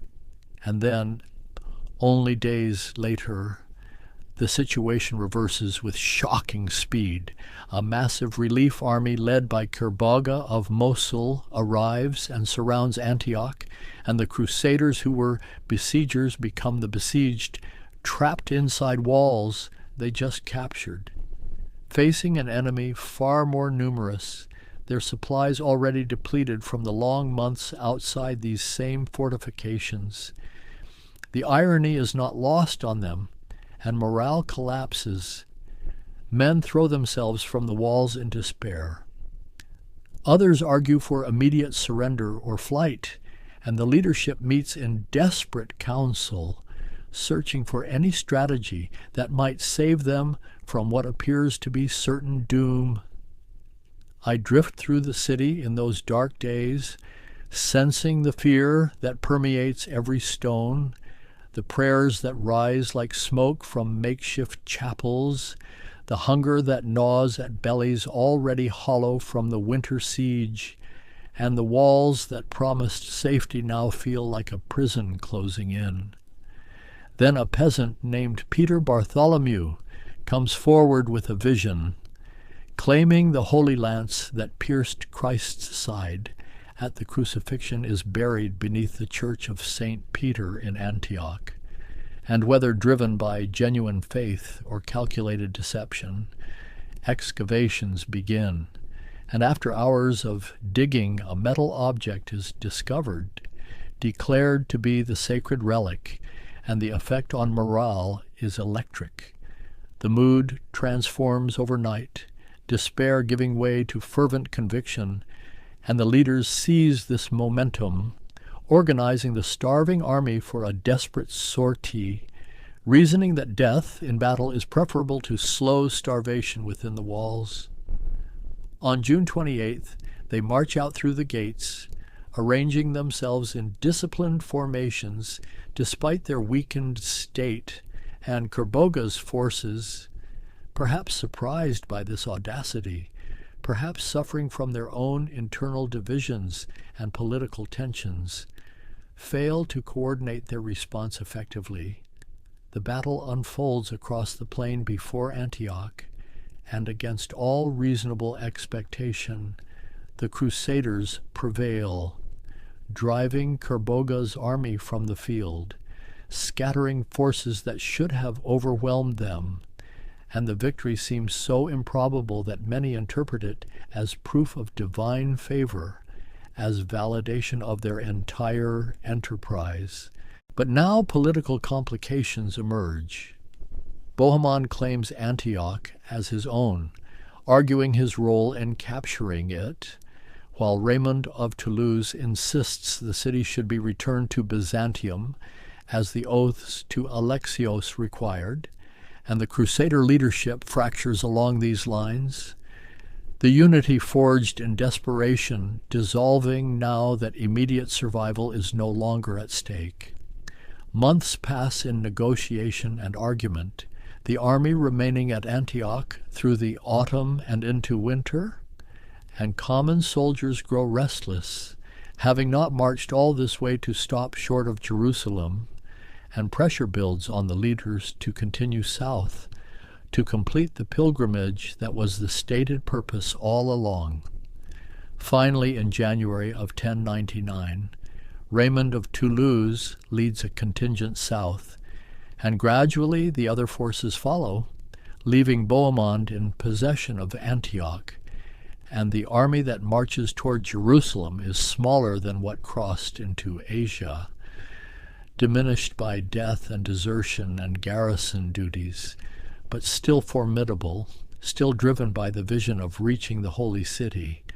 I follow them down the coast, through territories where some cities negotiate surrender, offering supplies and safe passage in exchange for being left unharmed, while others resist and face assault. And the Crusaders have learned harsh lessons about siege warfare, about patience and brutality in equal measure.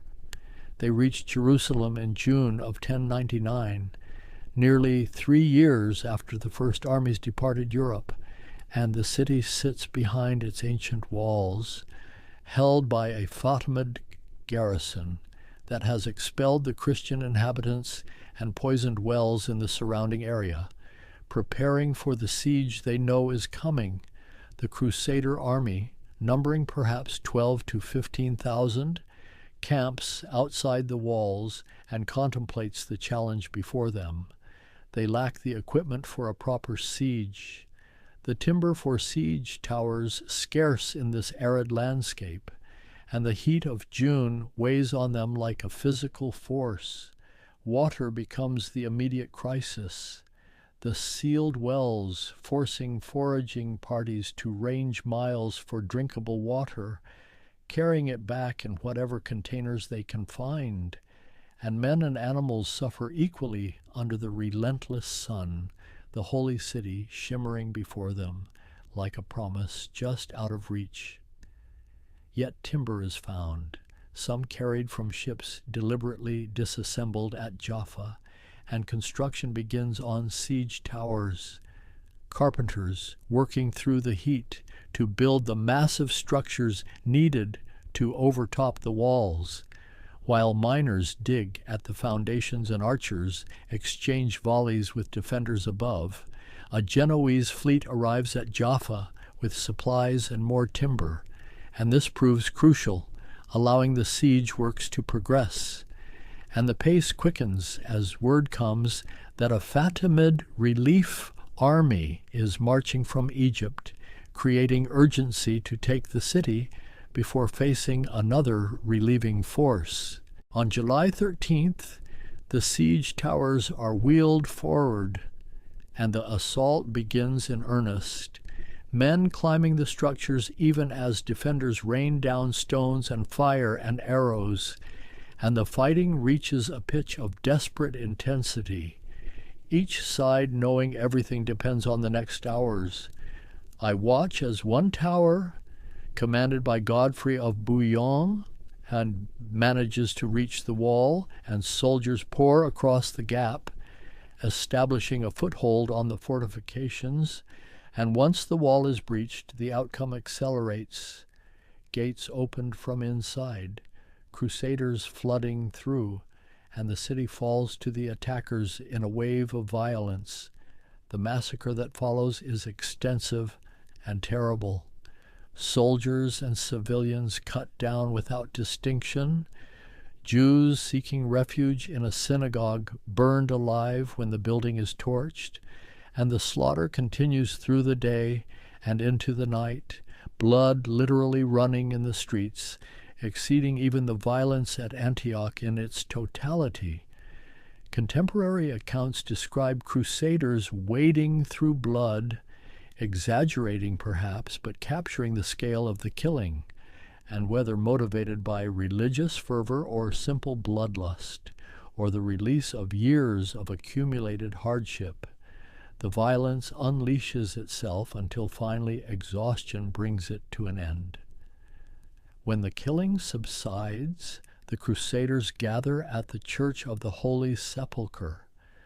The site tradition marks as Christ's tomb, and here they pray with genuine emotion, tears and thanksgiving mingled together, feeling they have achieved what they set out to accomplish, however blood-soaked the achievement.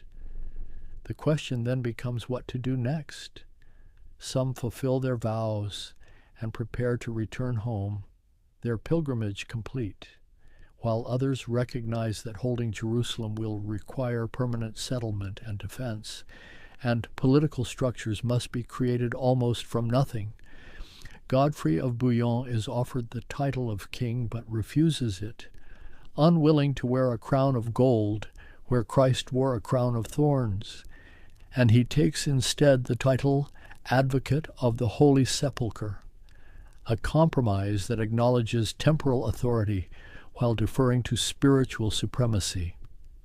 Only days after capturing Jerusalem, the Fatimid relief army arrives, and the Crusaders march out to meet them at Ascalon, and here too they achieve victory, completing a string of improbable military successes that seem to validate the entire enterprise, and the immediate threats to the nascent kingdom are neutralized.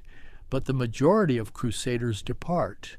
Perhaps 30,000 came, and only a few thousand remain. And those who stay must build a sustainable society from the wreckage of conquest, establishing laws and customs, allocating lands, negotiating relationships with the remaining local populations, both Christian and Muslim.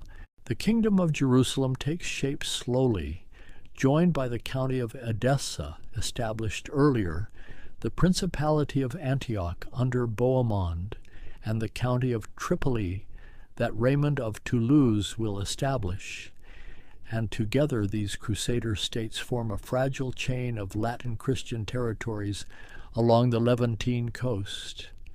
I drift through these early years of the kingdom, watching as castles rise on strategic hilltops, as military orders are founded, the Knights Templar and Knights Hospitaller, combining monastic vows with martial purpose, creating permanent garrisons of warrior monks dedicated to defending the holy places.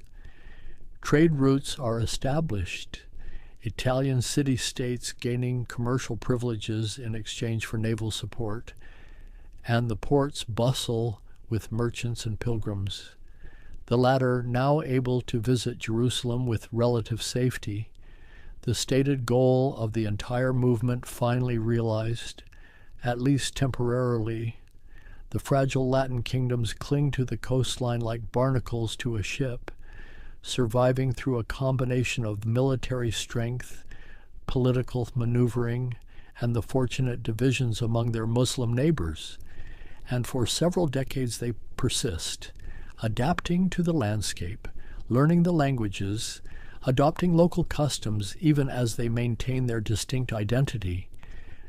But the very existence of these Christian states in lands sacred to Islam creates lasting tension, and Muslim leaders who initially viewed the Crusader conquests as temporary incursions gradually recognized the need for organized response, for jihad to match the crusade, and the political will to unify against the Franks, as the Crusaders are called, begins to coalesce. In 1144, the county of Edessa falls to Zengi, the Atabeg of Mosul and Aleppo, and this reconquest sends shock waves through both the Crusader states and Europe, shattering the illusion of permanence, demonstrating that what was won could be lost. And the call goes out for a new crusade, a second great expedition to shore up the endangered Christian territories. Pope Eugenius III issues the call, and the preaching is taken up by Bernard of Clairvaux, perhaps the most influential religious figure of his age, and his eloquence moves kings themselves. Louis VII of France and Conrad III of Germany both taking the cross, marking the first time reigning monarchs lead crusading armies. The Second Crusade departs in 1147, but it proves disastrous from the start. The German forces ambushed and decimated in Anatolia, the French army harassed and weakened on the same roads the first Crusaders traveled, and by the time they reach the Holy Land, their numbers are greatly reduced and their morale shattered. Rather than moving against Edessa, the Crusades' stated objective, the leaders make the puzzling decision to attack Damascus, a Muslim city that had actually maintained peaceful relations with Jerusalem, and the siege fails. The crusade withdraws in disarray, and the entire expedition accomplishes nothing while alienating a potential ally and demonstrating the vulnerability of Crusader military power. I watch as the consequences unfold over the following decades. Damascus falling eventually to Nur ad-Din, Zengi's son, who builds a coalition of Muslim territories united in purpose, and the Crusader states find themselves increasingly isolated, surrounded by forces growing stronger and more coordinated while their own resources remain static or decline. In 1174, a Kurdish general named Salah ad-Din, known in the West as Saladin, comes to power in Egypt, and within years he controls both Egypt and Syria, encircling the Crusader states, and he proves to be not just a capable military commander, but a shrewd politician who understands the power of symbolism and the value of appearing merciful. Tensions build through the 1180s, truces made and broken, raids and counter-raids across the borders, and in 1187 a raiding party led by Renaud of Chatillon, a notoriously aggressive Crusader lord, attacks a Muslim caravan, violating a truce and providing Saladin with the justification he needs for full-scale war. Saladin gathers his forces, perhaps 30,000 strong, and marches into the kingdom of Jerusalem, and the Crusader leadership, against the advice of some, decides to meet him in open battle rather than defending from fortified positions, and they march their army, virtually every fighting man the kingdom can muster, into the hills of Galilee in the heat of summer, at a place called Hattin, near two prominent hills called the Horns of Hattin. The armies meet on July 4th, 1187, and the Crusaders find themselves cut off from water, surrounded, subjected to archery and smoke from brush fires set to torment them, and the battle becomes a massacre. The Christian army destroyed, the king captured, along with the relic of the true cross they carried into battle. I drift over that battlefield in the aftermath, seeing the scope of the catastrophe, and within months Saladin moves systematically through the kingdom, capturing fortress after fortress, city after city, meeting little resistance with the army destroyed, and on October 2nd, 1187, Jerusalem itself surrenders, the Holy City returning to Muslim control after 88 years of Latin rule. But Saladin shows restraint, allowing Christians to ransom themselves and depart, avoiding the massacre that accompanied the city's capture by the First Crusade, and this mercy earns him respect even among his enemies, becoming part of his legend, the noble adversary who fought with honor. News of Jerusalem's fall reaches Europe like a thunderclap, and the response is immediate and massive. The Third Crusade launched with unprecedented resources, led by three of the most powerful monarchs of the age, Frederick Barbarossa of Germany, Philip Augustus of France, and Richard the Lionheart of England. Frederick's army marches overland in 1189, perhaps the largest crusading force yet assembled, but the elderly emperor drowns crossing a river in Anatolia, and his death demoralizes the army, most turning back, only a fraction continuing to the Holy Land, and the German contribution to the crusade largely evaporates before accomplishing anything. Richard and Philip travel by sea, arriving in 1191, and they join the ongoing siege of Acre, a crucial port city that has resisted capture for nearly 2 years, and the combined forces finally compel its surrender. But tensions between the two kings undermine their cooperation, and Philip soon returns to France, leaving Richard to continue alone. Richard proves himself a brilliant tactician, winning victories at Arsuf and elsewhere, demonstrating why his reputation as a warrior was well earned, and he marches to within sight of Jerusalem, close enough to see the walls, but his advisors convince him that even if they captured the city, they lack the forces to hold it, and the decision is made to withdraw. Negotiations with Saladin produce a 3-year truce in 1192. Christians granted access to Jerusalem as unarmed pilgrims, the coastal cities remaining under Crusader control, but the Holy City itself staying in Muslim hands, and Richard departs, having achieved limited success at enormous cost, the Crusades' primary objective unfulfilled.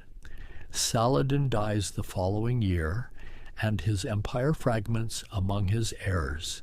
But Jerusalem remains beyond Christian reach, and the psychological impact of this reality settles over the Crusader states, the dream of permanent reconquest fading into pragmatic acceptance of coexistence, punctuated by conflict.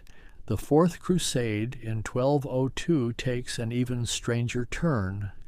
Venetian commercial interests diverting the expedition to attack Constantinople itself, the Crusaders sacking the great Christian city in 1204, establishing a short-lived Latin empire in Byzantium, and the profound irony of Christians devastating the capital of Eastern Christianity in the name of crusade exposes the degree to which political and economic motives have overtaken religious ones. I watch as subsequent crusades launch and fail over the following decades. The Fifth Crusade targeting Egypt, achieving initial success before overextending and facing defeat in 1221. Frederick II negotiating the temporary return of Jerusalem through diplomacy rather than warfare in 1229, only to see the city fall again in 1244.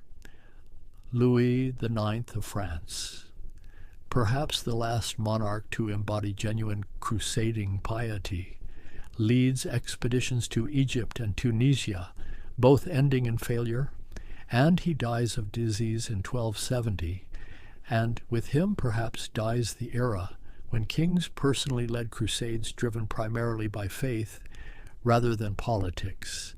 The Crusader states contract gradually through the 13th century, losing territories piece by piece to the Mamluks of Egypt. A new Muslim power more systematically committed to expelling the Franks than Saladin's successors were, and the great coastal fortresses fall one by one. Antioch in 1268, Tripoli in 1289, Acre, the last major Crusader stronghold, falls in 1291 after a desperate siege, and the remaining Franks evacuate to Cyprus, and the era of the Crusader states in the Levant ends, nearly 2 centuries after it began. The dream of permanent Christian rule over the Holy Land dissolving like mist under the eastern sun. Yet the idea of crusading persists long after the territorial reality vanishes. Expeditions launched against various enemies declared enemies of Christendom. The concept adapted and applied in new contexts. Crusades against heretics in southern France, against pagans in the Baltic, against the Ottomans as they expand into Europe centuries later. The military orders survived the fall of the Holy Land. The Templars suppressed in the early 1400s under controversial circumstances. The Hospitallers relocating first to Rhodes and then to Malta, continuing their dual mission of charity and warfare into the modern era, living remnants of the crusading movement long after its original context has passed into history. I drift through the centuries that follow, watching how the memory of the Crusades evolves and transforms, becoming legend and symbol, invoked by different sides for different purposes, the complexity of actual events simplified into narratives of heroism or villainy, depending on perspective, and the reality of what happened grows increasingly obscured by the uses to which the memory is put. The castles remain, Crac des Chevaliers in Syria, Belvoir in Israel, massive stone testimonies to the military architecture perfected during these conflicts, and standing in their shadows, I sense the layers of meaning they carry, the human cost of their construction, the strategic importance they once held, the way they now exist as tourist sites and historical monuments, transformed utterly from their original purpose.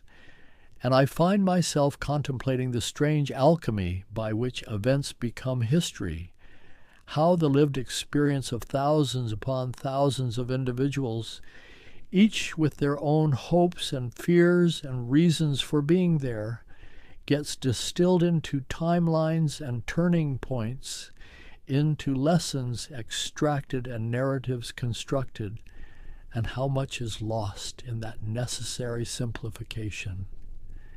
The trade routes established during the crusading era persist and evolve. Italian merchants maintaining their eastern connections, goods and ideas flowing along pathways first secured by military conquest, and the cultural exchanges that occur, willing and unwilling, leave traces in language and art and custom that long outlive the political entities that facilitated them. I sense the complexity resisting easy summary, the ways in which the Crusades were simultaneously wars of religion and wars of expansion, spiritual quests and political opportunism, genuine faith and naked ambition, all tangled together in ways that defy simple categorization. And the reverberations continue, the memory invoked and debated, the wounds still unhealed in some quarters, even after so many centuries. The question arises, quiet and persistent, like water seeking cracks in stone, what drives people to travel such distances, to endure such hardships, to kill and die for ideas they cannot see or touch? And I find myself drawn into the deeper currents beneath the surface narrative, the human dimensions that transcend the specifics of any particular crusade. Faith, in its most profound and troubling manifestations, possesses a power that secular motivations cannot match. The absolute conviction that one's cause aligns with cosmic purpose, with the will of the divine. And this conviction can inspire extraordinary courage and equally extraordinary cruelty, often in the same breath, the same heart.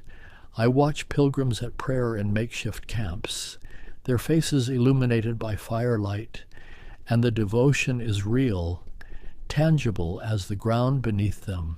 These are not cynical actors performing piety, but people who genuinely believe they are participating in sacred history, that their suffering has meaning beyond mere politics or territory. Yet belief exists alongside calculation, and the same person can hold both spiritual aspiration and worldly ambition without experiencing contradiction. A younger son seeking land can also be seeking redemption. A merchant pursuing profit can also be pursuing salvation, and the medieval mind does not separate these motives as cleanly as modern analysis might suggest. The encounter between cultures, forced and violent though it often was, nevertheless produced exchanges that enriched all parties, whether they acknowledged it or not. Arabic mathematics and medicine filtering into Europe, Western military technology moving eastward, and in the markets of Crusader cities, Jewish merchants and Muslim traders and Christian settlers negotiated daily business, creating zones of practical coexistence amid the larger framework of conflict. I drift through a scriptorium where a translator works, rendering Arabic texts into Latin, preserving knowledge that might otherwise have been lost, and these scholarly exchanges occurring in the margins of warfare represent a different kind of crusade, a quest for understanding rather than conquest. Though the two remain entangled in complex ways, the castle walls speak of more than military necessity. They represent a transplantation of entire social systems. Feudalism exported wholesale to foreign soil, and the attempt to recreate European structures in the Levantine landscape produces hybrid forms. Neither fully Western nor Eastern, something new struggling to be born from the collision of civilizations. Women's stories emerge from the chronicles in fragments. Queens who ruled as regents, noble women who managed estates while husbands fought, common women who traveled as pilgrims or camp followers, and their experiences, rarely centered in the traditional narratives, reveal dimensions of the crusading movement that military histories overlook. The theology that justified crusading evolved over time. Early uncertainty about whether Christians could righteously wage war of aggression giving way to elaborate justifications. The concept of holy war developed and refined, and later theologians would question these conclusions. But in the moment, the institutional church largely sanctioned and promoted armed pilgrimage as a valid path to grace. I sense the weight of consequences extending far beyond the immediate participants. Jewish communities in the Rhineland decimated during early Crusades, Byzantine Christianity weakened and never fully recovering. Muslim societies shaped by the need to resist and eventually expel the Frankish presence, and the long shadow of these events reaching into modern conflicts and rhetoric.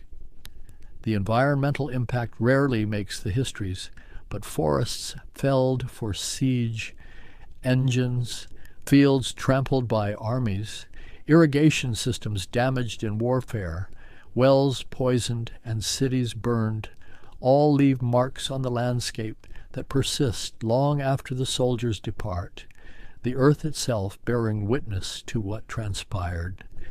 Children's crusades and shepherds' crusades, movements of the desperate and dispossessed, reveal the degree to which crusading rhetoric penetrated all levels of society, inspiring actions tragic in their futility. And these episodes, often dismissed as historical footnotes, demonstrate the genuine grip these ideas held on the medieval imagination. The economic systems that developed to fund crusading, taxation and indulgences and loans, created mechanisms that would outlive their original purpose, and the financial instruments pioneered to move money across vast distances for crusading purposes contributed to the emergence of more sophisticated banking, unintended consequences rippling through time.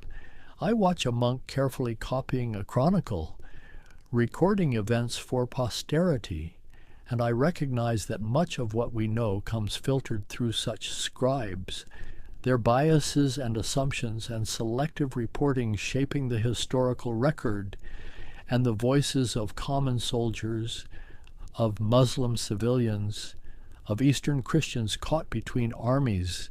These voices reach us faintly, if at all. The concept of martyrdom takes on complex meanings. Christian soldiers dying in battle against Muslims considered martyrs by their communities. Muslim warriors dying in jihad against Franks equally martyred in theirs. And the symmetry is striking. Both sides convinced of divine favor, both willing to sacrifice for beliefs held with ultimate seriousness. Art and architecture blend in fascinating ways. Gothic pointed arches influenced by Islamic designs, Eastern motifs appearing in Western churches, and the Dome of the Rock and Church of the Holy Sepulchre standing in the same city, representing different sacred narratives overlaid on the same geography, neither fully displacing the other despite centuries of conflict. The legacy proves impossible to summarize, simply too vast and contradictory, source of both pride and shame in different communities, invoked as precedent for religious war and as cautionary tale against it, and the Crusades remain contested ground, not just historically, but in how they are remembered and what lessons are drawn from them. And so the story begins to settle, like dust after a great commotion, the armies long departed and the banners furled, and I find myself standing again in that landscape where we began, the desert vast and silent, the walls ancient and weathered, holding their secrets close. The stones remember even if we forget, each block quarried and placed by hands long turned to dust, and running my fingers along their surface, I feel the texture of centuries, the heat they have absorbed, the cold they have endured, outlasting the purposes for which they were raised. A wind moves through the empty courtyards, carrying with it the faintest whisper of voices, prayers and battle cries and merchants calling their wares, all blended now into one indistinguishable murmur. The specific words lost, but the human presence somehow still palpable, still present in the air itself. I watch the light shift across the landscape as afternoon deepens toward evening, shadows lengthening, colors softening, and the harsh clarity of day gives way to something gentler, more forgiving, as if the land itself relaxes after the heat, releasing the tensions held through the bright hours. The Mediterranean stretches to the horizon, that ancient sea that has witnessed so much passage, so many journeys undertaken with hope or fear or determination, and its waters continue their eternal motion, waves arriving and departing, caring nothing for the human dramas played out along its shores.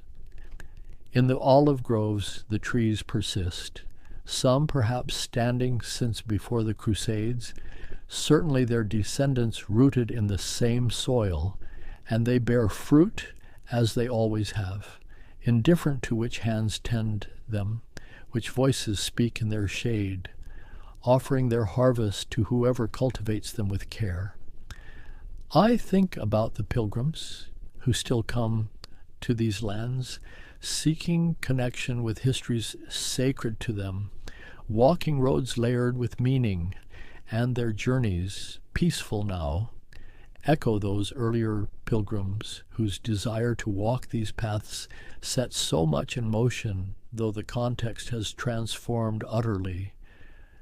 The castles stand empty, no longer military installations but monuments, and tourists wander their halls with cameras and guidebooks, trying to imagine what life was like within these walls, and the gap between that lived reality and our contemporary understanding grows wider with each passing year. Somewhere a call to prayer sounds across the evening air, the muezzin's voice rising and falling, and in another quarter church bells ring, marking the hour, and both sounds coexist in the same landscape, the same sky, and perhaps this simple coexistence, unremarkable in its dailiness, represents something the Crusaders could not imagine. I find myself growing quiet, thoughts slowing, and the story that seemed so urgent to tell begins to feel less pressing, more willing to settle into silence, to let the past be past while acknowledging its presence still shapes the present in ways both obvious and subtle.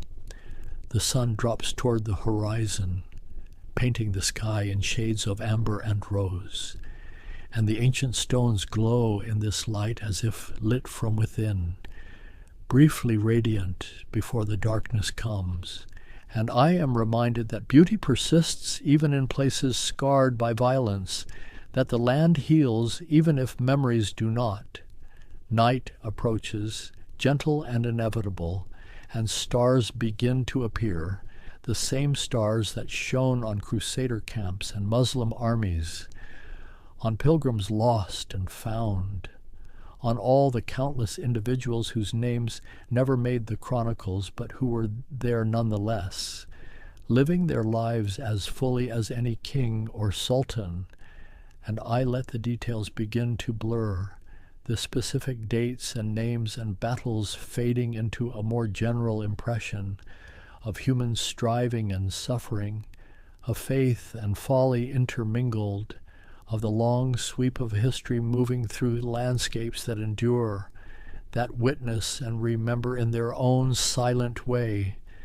The wind continues, tireless, moving across the desert, through the mountain passes, over the sea, connecting all these places in its wandering, and I listen to it, letting it carry away the last fragments of thought, the final questions that have no answers, or perhaps too many answers to choose between. The darkness deepens, soft and complete, and in this darkness the distinctions that seemed so important, the boundaries that required such fierce defense, all dissolve into the encompassing night, and what remains is simply this: the quiet, the stillness, the land breathing slowly beneath the infinite sky. And I rest here, in this place between then and now, between knowing and not knowing, letting the story settle into whatever shape it will take in memory, trusting that something essential has been touched, some understanding reached, even if words can only gesture toward it, never quite capturing the fullness of what was. The night holds everything, all the voices, all the journeys, all the prayers offered in different tongues to the same stars. And in this holding there is a kind of peace, not the peace of resolution, but the peace of acceptance, of letting things be what they were, what they are, what they will become in the minds of those who contemplate them. And so I release it, this meditation on distant times and distant places, letting it drift away like smoke, like mist, dissolving into the night air, returning to wherever stories go when they are finished being told, when the words finally cease and only the silence remains. There is a kind of stillness that belongs to deep time, a quietness that stretches back beyond memory, beyond the edges of what any single life can hold. And tonight, the mind wanders into that ancient expanse where the story of becoming human unfolds across landscapes that no longer exist, beneath skies that have long since changed. Paleoanthropology, the study of our earliest ancestors, is a journey through sediment and stone, through fragments of bone that whisper of lives lived millions of years ago, when the world was a different place entirely. Picture a valley somewhere in eastern Africa, where the earth has been slowly opening itself for centuries, revealing layer upon layer of compressed time, each stratum a page in a book written in dust and volcanic ash. The light here is golden, slanting across eroded hillsides where the wind has been patient, wearing away the surface to expose what lies beneath. And what lies beneath are the traces of those who walked here long before cities, long before agriculture, long before language as we know it. In these exposed layers, there are footprints preserved in volcanic ash, footprints that hardened nearly 4 million years ago, capturing a moment when 2 or 3 individuals walked across a fresh ashfall, perhaps moving toward water, perhaps simply crossing from one place to another on an ordinary day that happened to be frozen in time. The science of paleoanthropology is built from such fragments, from moments captured accidentally, from the rare instances when conditions aligned perfectly to preserve a jawbone, a skull fragment, a collection of tools left beside an ancient riverbed. It is a discipline of patience, of careful excavation, of brushing away sand grain by grain to reveal the curve of a cheekbone, the shape of a tooth, the thickness of a bone that once carried weight and movement. And in these fragments researchers find the outlines of a story, not a complete narrative, but something more like a series of glimpses, flashes of insight into how our lineage emerged, branched, adapted, and eventually gave rise to the creatures who would one day wonder about their own origins. The work happens slowly, under canvas awnings in remote places, where the heat shimmers over badlands and dried lake beds, where the soil is carefully sifted, where every stone is examined for the telltale marks of deliberate shaping. This is science as archaeology, as detective work across millions of years, piecing together a puzzle with most of the pieces missing, and yet, from what remains, building a picture that grows clearer with each discovery. There is something deeply moving about holding a fragment of bone that once belonged to a being who lived 3 million years ago, someone who felt hunger and thirst, who sought shelter from storms, who perhaps cared for others, who looked up at the same moon that circles above us now. The questions that drive this field are fundamental, almost childlike in their simplicity. Where did we come from? How did we become what we are? What makes us human? And when did that humanness begin? But the answers are anything but simple.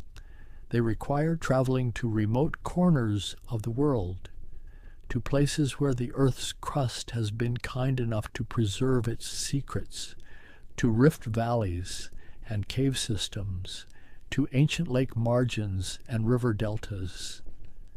And so the mind settles into this landscape, this realm of deep time and patient investigation, where the story of our origins unfolds not in a straight line, but in a branching tree of possibilities, each branch representing a different experiment in being, a different way of moving through the world.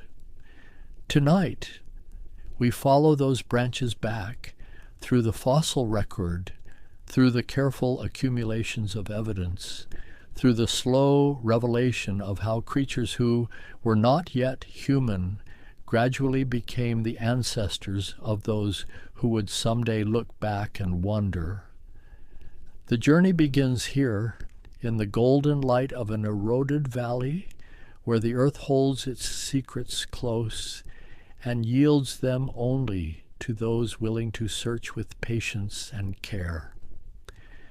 The story of paleoanthropology begins not with a discovery, but with a question that had been quietly forming in the minds of curious observers for centuries, a question about bones that seemed almost human, but not quite.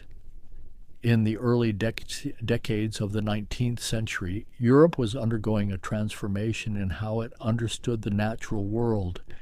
Geologists were reading the layers of rock like pages in a book, recognizing that the earth was far older than anyone had previously imagined, and in those ancient layers, strange things were appearing.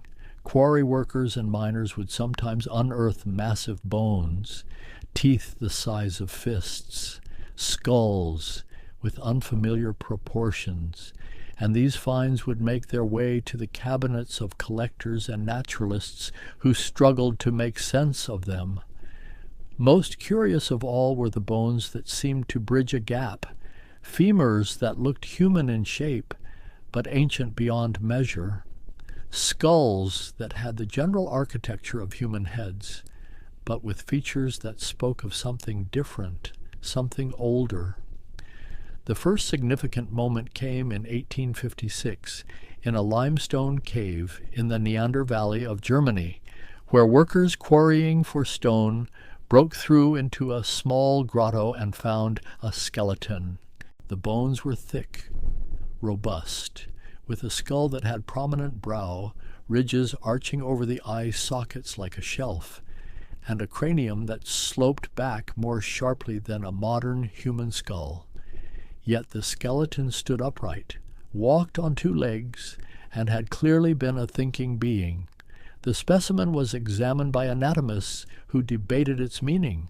Some suggested it was simply a deformed human, perhaps someone who had suffered from disease, but others saw something more profound, evidence of a type of human that had lived long ago, different from people today, but unmistakably related. This was the Neanderthal, named for the valley where it was found, and it opened a door in the scientific imagination. If there had once been humans who looked different from modern people, then perhaps humanity itself had a history, a progression, a story of change over time. The idea was controversial. It challenged deeply held beliefs about the fixity of species, about the special creation of humanity. But it arrived at a moment when such challenges were already in the air, just 3 years after the Neanderthal discovery. In 1859, Charles Darwin published his theory of evolution by natural selection, proposing that species changed over time through a process of variation and survival. And though Darwin was cautious about applying his ideas to human origins, the implication was clear. If life evolved, then humans must have evolved too, from earlier forms, through a process that could be traced backward through time if only the evidence could be found. And so began the search, the birth of what would eventually be called paleoanthropology, though it would take decades for the field to establish itself with clear methods and principles. In those early years, the work was scattered, driven by individual enthusiasts and scholars who pursued fossils as a side interest alongside other scientific pursuits. There was no systematic approach, no agreed-upon framework for interpreting what was found. Fossils appeared sporadically. A jawbone discovered in a Belgian cave in 1866, showing features that seemed intermediate between ape and human, a skull from Gibraltar that had been found even earlier in 1848, but not recognized as significant until later. Each discovery added to a growing sense that the human family tree had branches, that there had been varieties of human-like beings in the past, but how they related to each other remained deeply unclear. The late 19th century brought more finds, and with them more questions.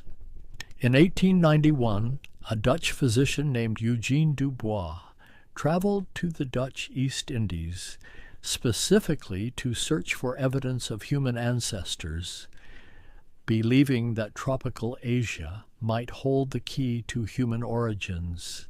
On the island of Java, along the banks of the Solo River, Dubois and his team excavated a site and found something extraordinary, a skull cap that was clearly from a creature that walked upright, along with a femur that confirmed bipedal locomotion. But the skull was small, with a brain case much smaller than a modern human. Dubois called his find Pithecanthropus erectus, literally the upright ape man, and presented it as the missing link between apes and humans. Though the scientific community remained divided about what exactly it represented, some embraced it as proof of human evolution.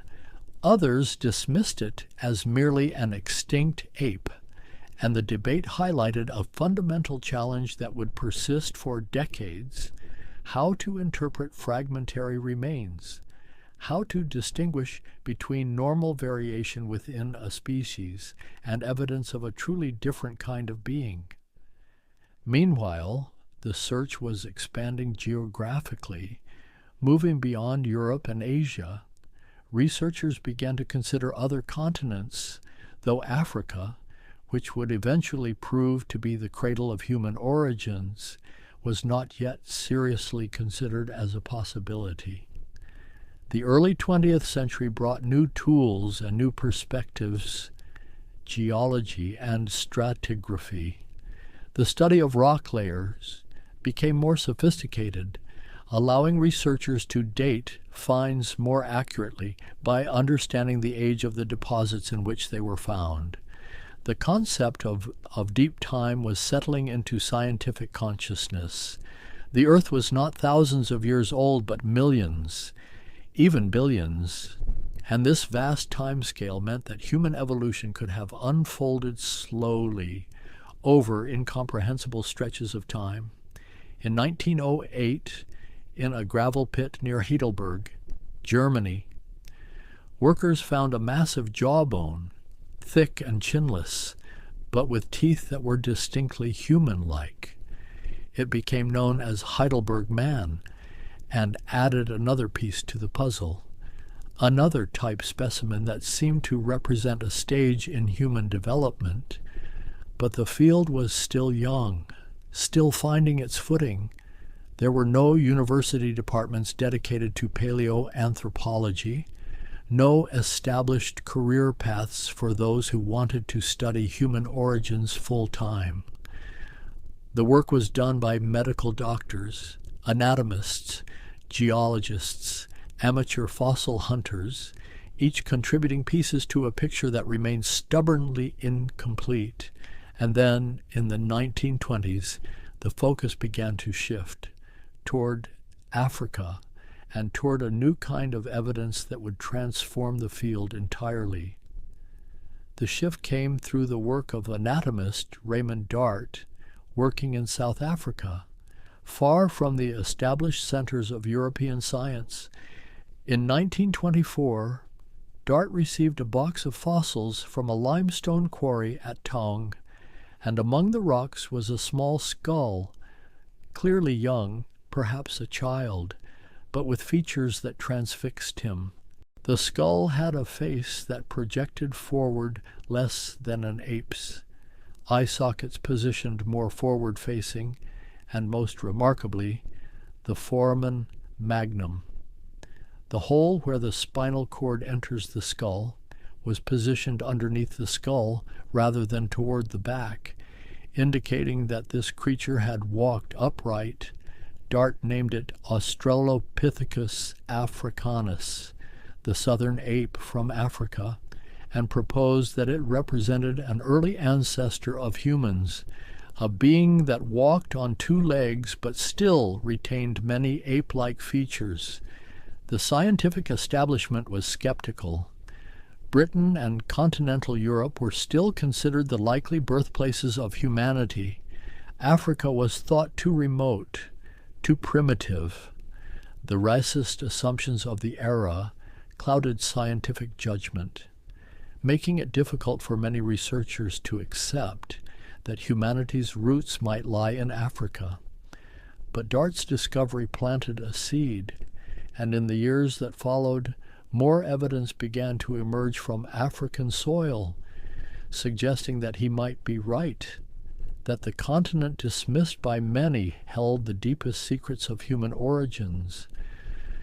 The field was beginning to take shape, moving from scattered finds and individual enthusiasts towards something more systematic, more scientific. More researchers were dedicating themselves specifically to the question of human origins, developing methods for excavation, for preservation, for analysis. Journals began publishing papers specifically on fossil hominins. Museums created departments focused on human evolution. The work was becoming professionalized, organized, collaborative, and the finds kept coming, each one adding detail to the emerging picture, each one raising new questions even as it answered old ones. The human family tree was growing more complex, more branching, revealing that the path from ancient apes to modern humans was not a simple line, but a tangled bush of related species, some leading to us, others ending in extinction. This was the early foundation, the pioneering era when the basic framework of paleoanthropology was established, when the question of human origins moved from philosophy and theology into the realm of empirical science, where it could be investigated through observation, excavation, and careful analysis of physical evidence. The groundwork was laid, and the stage was set for discoveries that would reshape everything.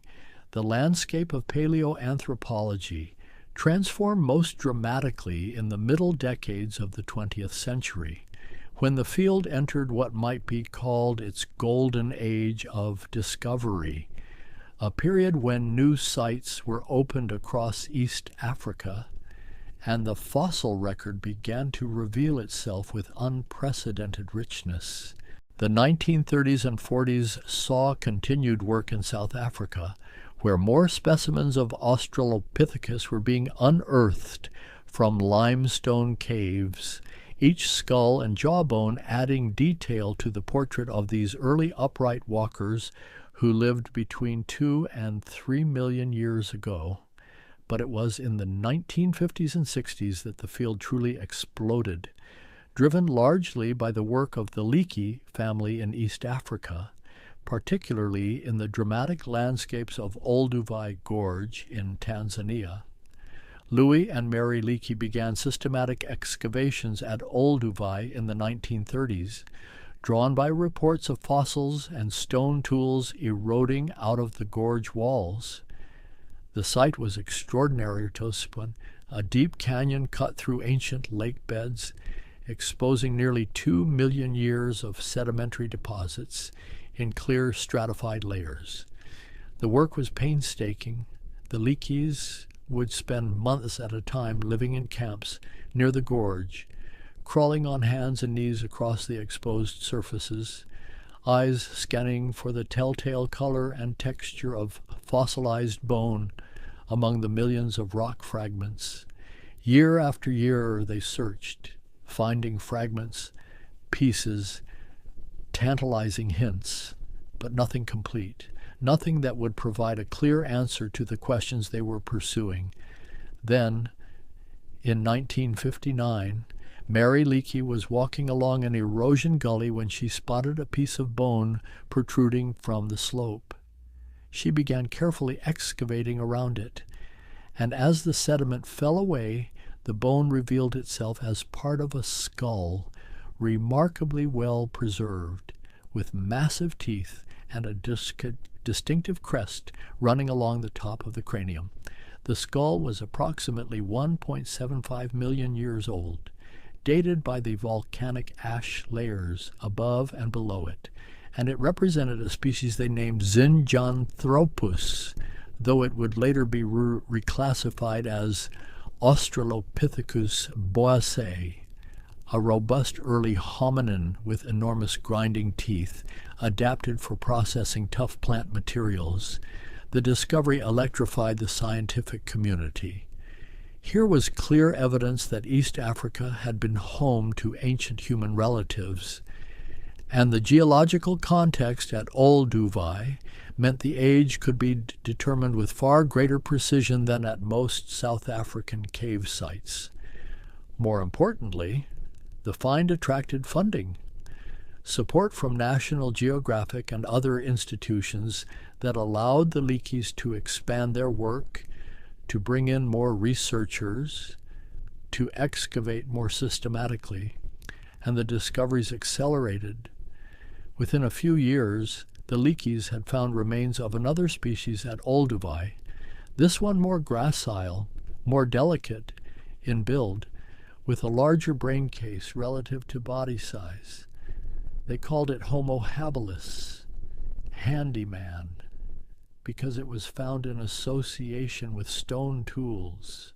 This was a crucial realization that tool making, one of the hallmarks of human behavior, extended back nearly 2 million years, far earlier than most had suspected, and that the makers of those tools were beings with brains only slightly larger than chimpanzees, suggesting that even modest increases in brain size had enabled significant behavioral innovations.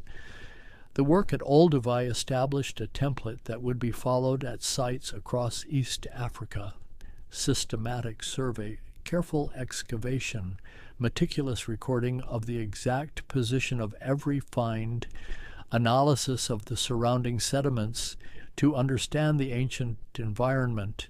Meanwhile, in Ethiopia, other researchers were exploring the Omo Valley and the Afar Depression, regions where geological forces had similarly exposed ancient lake beds and river deposits.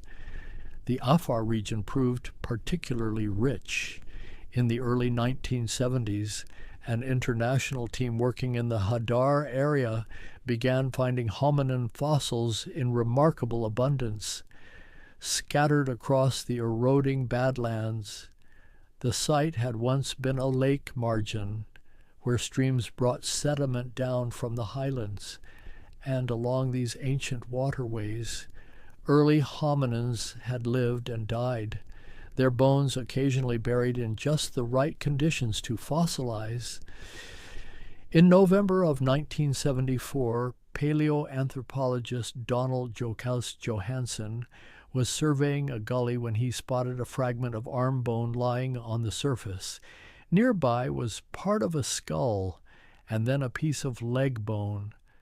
The team began searching more carefully and realized they were finding pieces of a single individual scattered across the slope.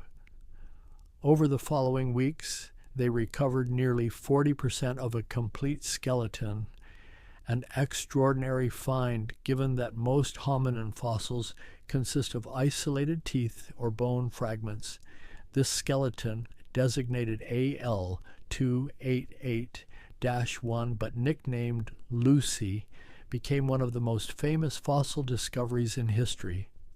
Lucy was small, standing perhaps 3.5 feet tall, with a brain about the size of a chimpanzee's, but her pelvis and leg bones showed clear adaptations for upright walking. Her arms were long relative to her legs, suggesting she might still have been comfortable in trees, but her primary mode of locomotion was bipedal. Dating of the volcanic ash layers placed Lucy at approximately 3.2 million years old, making her one of the oldest relatively complete hominin skeletons yet found. She was classified as Australopithecus afarensis, and her discovery provided a wealth of information about the anatomy and locomotion of these early ancestors. But Lucy was just the beginning. The following year, the team found something even more remarkable at a nearby locality: scattered remains of at least 13 individuals, adults and juveniles, all from the same species, all apparently deposited at roughly the same time. This assemblage, called the first family, suggested that these early hominins lived in social groups, and the presence of individuals of different ages implied some form of group cohesion, some reason why they might have died together, perhaps drowning in a flash flood or succumbing to disease. The Hodder fossils painted a picture of Australopithecus afarensis as the potential ancestor of later hominins, a species that had mastered bipedal walking while retaining adaptations for climbing.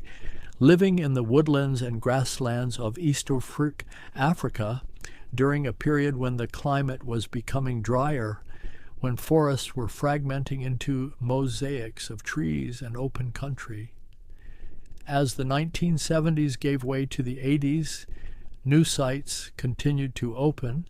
In Kenya, the region around Lake Turkana became a focus of intensive research.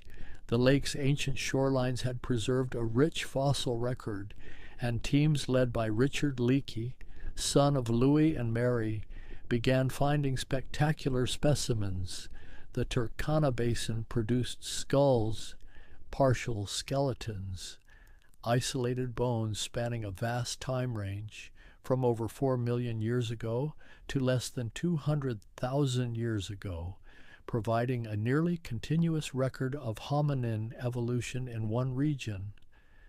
Among the most significant finds was a nearly complete skeleton of Homo erectus, discovered in 1984, known as the Turkana boy or Nario-Kotomi boy. This individual had died at approximately 11 or 12 years of age, about 1.6 million years ago, and his skeleton showed a body plan remarkably similar to modern humans, tall and lean, adapted for efficient long-distance walking in open environments. The Turkana boy represented a major shift in hominin evolution, a species with a significantly larger brain than earlier Australopithecines, a more modern body structure, and evidence of advanced tool-making capabilities.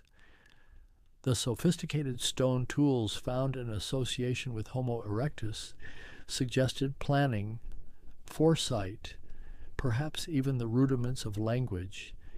Each new discovery refined the picture, revealing that human evolution was not a ladder but a branching bush, with multiple species coexisting at various times, experimenting with different adaptations, different strategies for survival. In South Africa, new cave sites were yielding fossils that filled gaps in the record. The Sterkfontein caves produced numerous Australopithecus africanus specimens, while the nearby site of Swartkrans revealed the robust Australopithecus robustus, a heavily built species with massive chewing apparatus. The work was expanding methodologically as well. Researchers were no longer just collecting fossils, but analyzing them with increasingly sophisticated techniques. Microscopic examination of toothwear patterns revealed what these ancient hominins ate. Isotopic analysis of tooth enamel indicated whether they lived in forested or open environments. Biomechanical analysis of limb bones showed how they moved. The field was becoming truly interdisciplinary, incorporating geology, paleontology, comparative anatomy, ecology, even physics and chemistry, each specialist contributing a different perspective, a different kind of evidence that could be woven into the larger narrative. And the timeline kept extending backward. In the 1992, in the Afar region of Ethiopia, researchers found fragments of a hominin they would name Ardipithecus ramidus, dated to 4.4 million years ago. This species showed a mix of features, some ape-like, some more hominin-like, suggesting it lived near the very root of the human family tree. Then, in 2000, the discovery of Sahelanthropus chadensis in Chad, dated to between 6 and 7 million years ago, pushed the record back even further, nearly to the time when genetic evidence suggested humans and chimpanzees diverged from a common ancestor. These earliest fossils were fragmentary, often just pieces of skull or isolated teeth, but they hinted at a diversity of early hominin forms, beings that were experimenting with upright posture, with life in more open environments, with dietary adaptations that would eventually lead to the lineage that produced modern humans. The picture that emerged from decades of fieldwork was staggering in its complexity. There was no single missing link, but rather a vast array of species, some ancestral to later forms, others representing dead-end experiments, side branches that flourished for a time and then vanished. The work continued in the field, season after season, teams returning to sites year after year, slowly exposing new fossils, new contexts, new pieces of the puzzle, each discovery celebrated, photographed, carefully extracted and preserved, transported to museums where specialists could study them in detail. This was the heart of paleoanthropology, this patient accumulation of evidence from the earth itself, this slow revelation of deep history written in bone and stone. As the 20th century drew toward its close, paleoanthropology entered a new phase, one marked by technological sophistication and an expanding understanding of how to extract information from ancient remains. The simple act of finding fossils, while still central to the discipline, was now supplemented by an array of analytical techniques that would have seemed like science fiction to the early pioneers. Computed tomography, or CT scanning, allowed researchers to peer inside fossilized skulls without breaking them apart, revealing the shape of brain cases, the structure of inner ears, the pathways of blood vessels and nerves, all preserved in stone. Three-dimensional imaging meant that rare fossils could be studied by researchers around the world without risking damage through transportation. Virtual models could be manipulated, measured, compared with other specimens in ways that physical handling could never allow. Dating methods became increasingly refined. Potassium, argon dating, which had revolutionized the field in the 1960s, was joined by more precise techniques. Argon dating could determine the age of volcanic deposits with remarkable accuracy, while uranium series dating worked for cave formations, allowing researchers to bracket the age of fossils found within them. Ancient DNA analysis, emerging in the late 1980s and expanding rapidly through the 2000s, opened an entirely new window into the past. Initially successful only with relatively recent specimens, the techniques improved until researchers could extract and sequence genetic material from bones tens of thousands of years old. The sequencing of Neanderthal DNA, beginning in the late 1990s, revealed that these ancient cousins had interbred with modern humans, leaving genetic traces that persist in people today, particularly those of European and Asian descent. This was a profound discovery, overturning the long-held assumption that Neanderthals had simply gone extinct without contributing to the modern human gene pool. Even more surprising was the discovery, announced in 2010, of an entirely unknown hominin species identified solely through DNA extracted from a tiny finger bone found in Denisova Cave in Siberia.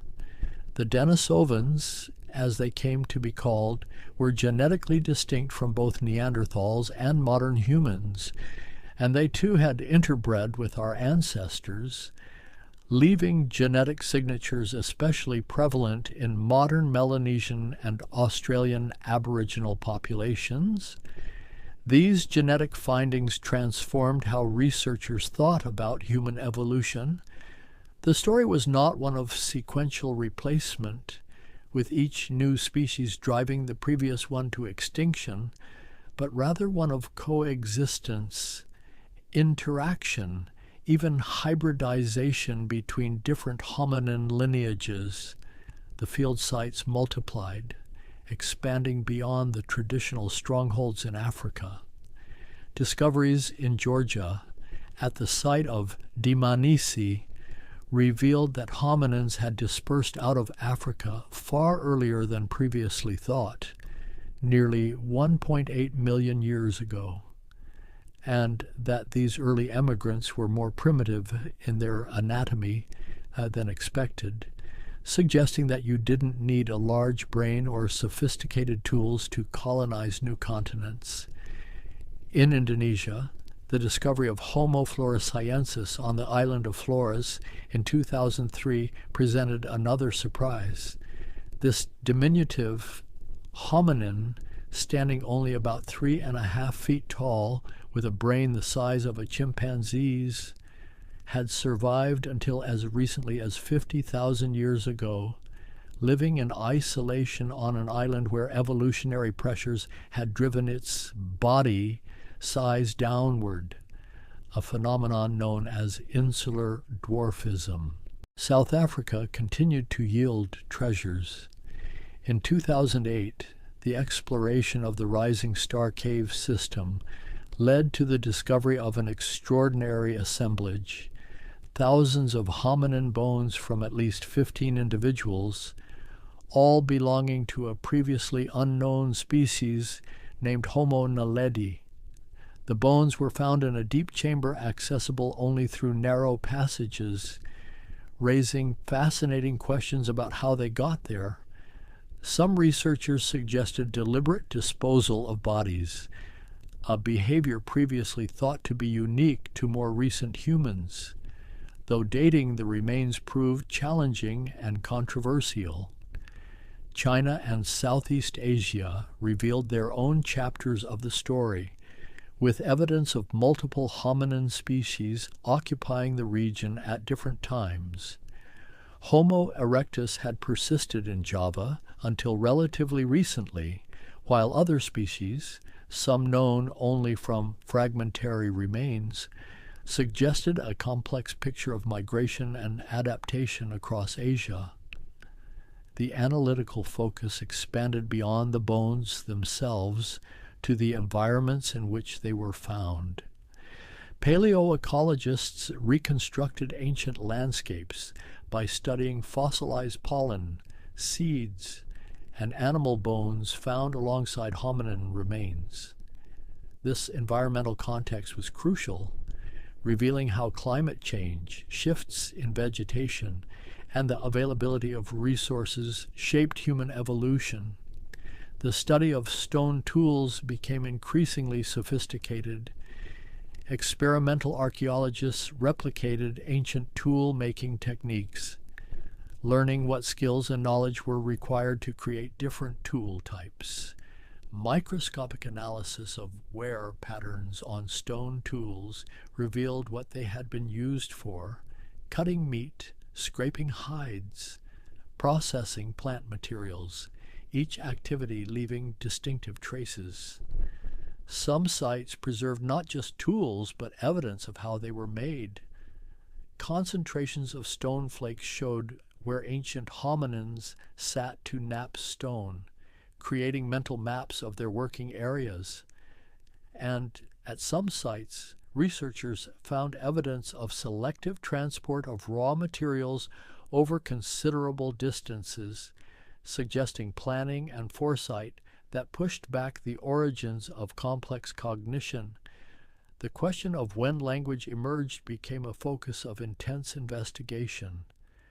Language leaves no direct fossil evidence, but researchers looked for indirect clues. The shape of the hyoid bone in the throat, which supports the tongue and is crucial for speech. The size and shape of the thoracic vertebrae, which must be robust enough to support the fine breathing control needed for speech. The presence of a region in the brain associated with language production, sometimes visible in the impressions left on the inside of fossil skulls. Evidence for symbolic thought appeared in the archaeological record. Ochre, a red mineral pigment, showed up at sites associated with early Homo sapiens in Africa as far back as 300,000 years ago, suggesting it was being collected and perhaps used for body decoration or other symbolic purposes. Shell beads, deliberately perforated for stringing, appeared by around 75,000 years ago. These ornaments implied a sense of personal adornment, of group identity, of communication through material culture. Cave art, the magnificent paintings found in sites across Europe and increasingly in other parts of the world, provided unmistakable evidence of fully modern human cognition. The images of animals rendered in sophisticated detail, the handprints, the abstract symbols, all spoke of minds capable of symbolic representation, of planning and execution, of creativity and imagination. The origins of modern human behavior became a central question. Was there a sudden revolution in cognition, a great leap forward around 50,000 years ago, as some researchers proposed, or was the emergence of modernity a gradual process, with roots stretching back hundreds of thousands of years? Evidence accumulated for the latter view. African sites revealed sophisticated behaviors appearing sporadically in the archaeological record long before they became common in Europe, suggesting that the capacity for symbolic thought and complex culture had deep roots, even if its full expression emerged gradually and unevenly. The story that paleoanthropology revealed was one of experimentation, of multiple hominin species trying different solutions to the challenges of survival. Some lineages developed massive chewing apparatus to process tough vegetation. Others developed larger brains and more sophisticated tools. Still others adapted to specific environments, becoming specialized for island life or cold climates. For most of human evolutionary history, the world was occupied by multiple hominin species simultaneously. Only in the last 50,000 years or so has one species, Homo sapiens, been alone, and even that solitude is qualified by the genetic legacy of interbreeding with now extinct cousins. The field continued to grapple with fundamental questions about what makes us human. Bipedalism emerged early, perhaps 6 or 7 million years ago, but large brains came much later. Tools appeared by 2.6 million years ago, but became sophisticated only much more recently. Language, art, complex social structures all have their own timelines, none perfectly aligned, and so the discipline matured, becoming more collaborative, more international, more technologically advanced. Teams from dozens of countries worked together at field sites. Specimens were studied using techniques borrowed from physics, chemistry, genetics, computer science. The questions kept evolving, no longer simply asking where we came from. Researchers now investigated how we came to be, what selective pressures drove different adaptations, how our ancestors interacted with changing climates and environments, what cognitive abilities emerged when and why. New discoveries continued to surprise. Each fossil, each stone tool, each ancient campsite added texture and detail to the story, and the story itself grew richer, more nuanced, more complex with each passing year. The picture that emerged was not a simple progression from primitive to advanced, but a branching exploration of possibilities, a family tree with many branches, most of which ended, leaving only one lineage to carry forward into the present. But in that single surviving lineage, there was carried the legacy of all that experimentation, all those adaptations, all those millions of years of ancestors who walked, who made tools, who built fires, who cared for their young and their injured, who looked up at the stars and wondered, and in the quiet moments, in the golden light of an African valley where new sites were still being surveyed, where the next great discovery might be waiting just beneath the surface, there was a sense of continuity, of connection across unimaginable spans of time, linking the present to the deepest past. The deepening quiet of this exploration leads now toward questions that sit at the very edges of what fossils can tell us, beyond the measurements and dates, into the realm of what it means to be conscious, to be aware, to be a creature that wonders about its own existence.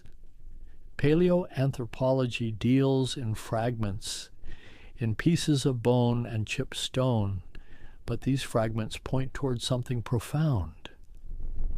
The emergence of minds capable of reflection, of imagination, of creating meaning in a universe that offers none inherently.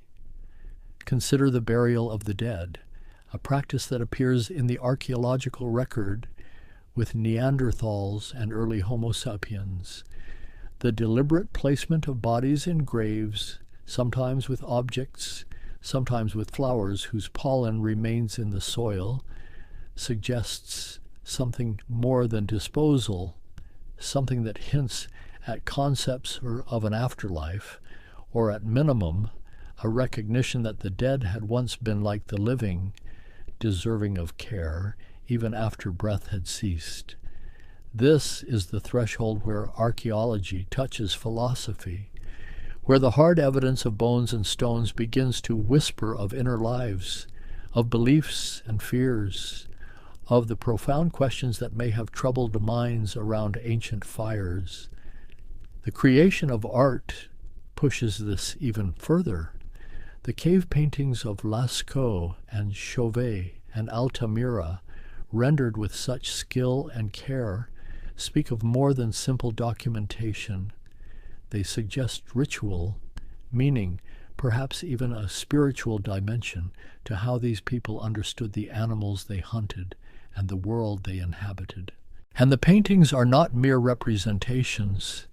In some caves, artists used the natural contours of the rock, letting a bulge become the shoulder of a bison, letting a crack become the backbone of a horse. They were seeing the animals already present in the stone, bringing them forth, revealing what was hidden. This is sophisticated symbolic thought, the ability to see one thing and imagine another, to transform reality through representation, to create something that exists in the realm of meaning rather than pure function. The same capacity appears in personal ornament, in the beads and pendants and carved figurines that appear across the archaeological record. Each bead represents hours of work, of patience, of the belief that beauty and identity matter, that being human involves more than just survival, and in the tools themselves, particularly the later ones, there is often an aesthetic dimension that goes beyond pure utility. Hand axes shaped with perfect symmetry, blades knapped with extraordinary precision. The functional purpose might have been achieved with less effort, but there seems to have been pride in the work, pleasure in the creation of something well made. These glimpses into the mental lives of ancient humans raise profound questions about consciousness. When did self-awareness emerge? When did beings begin to understand themselves as individuals, with pasts and futures, with the capacity to imagine alternatives to the present moment? The archaeological record cannot answer these questions directly, but it constrains the possibilities. By a certain time, by a certain level of complexity in behavior, minds must have achieved certain capacities. There is something deeply moving about recognizing that the same existential questions that occupy philosophers today, questions about meaning, about mortality, about our place in the cosmos, may have troubled our ancestors tens of thousands of years ago, as they sat beside fires under the same stars that wheel above us now. The fossil record also reveals the role of chance in shaping who we are. If certain volcanic eruptions had not occurred, burying and preserving bones, if certain river deltas had not formed in just the right way, if erosion had not exposed the right layers at the right time, the story we tell about our origins would be vastly different, based on a different set of fragmentary clues. And yet from these accidents of preservation, from these random survivals of bone and stone, emerges a coherent narrative, a story that makes sense, that shows progression and adaptation, that reveals the workings of evolution across millions of years. The discipline itself, this practice of paleoanthropology, represents something distinctly human, the drive to understand origins, to trace lineages, to build narratives about where we come from.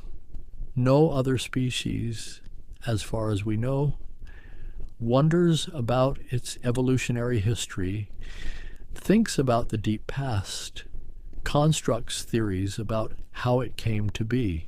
In this sense, paleoanthropology is not just the study of human origins, but an expression of what makes us human, the capacity for curiosity about questions that have no immediate practical value, the desire to know simply for the sake of knowing. And there is humility in this work, in recognizing how much remains unknown, how fragmentary the record is, how many species may have existed and left no trace, how many individuals lived and died without their bones surviving the millennia. Each fossil represents one individual, one life, preserved by chance among countless millions that vanished completely. And yet from these rare survivors, these accidental ambassadors from deep time, we construct understanding, building bridges across millions of years, connecting ourselves to ancestors we can barely imagine. The story continues to unfold. New discoveries are still being made, new sites explored, new techniques developed. The picture grows clearer and more complex simultaneously, with each answer raising new questions, with each find revealing how much more there is to learn. And perhaps that ongoing quality, that sense of a story still being written, is itself significant.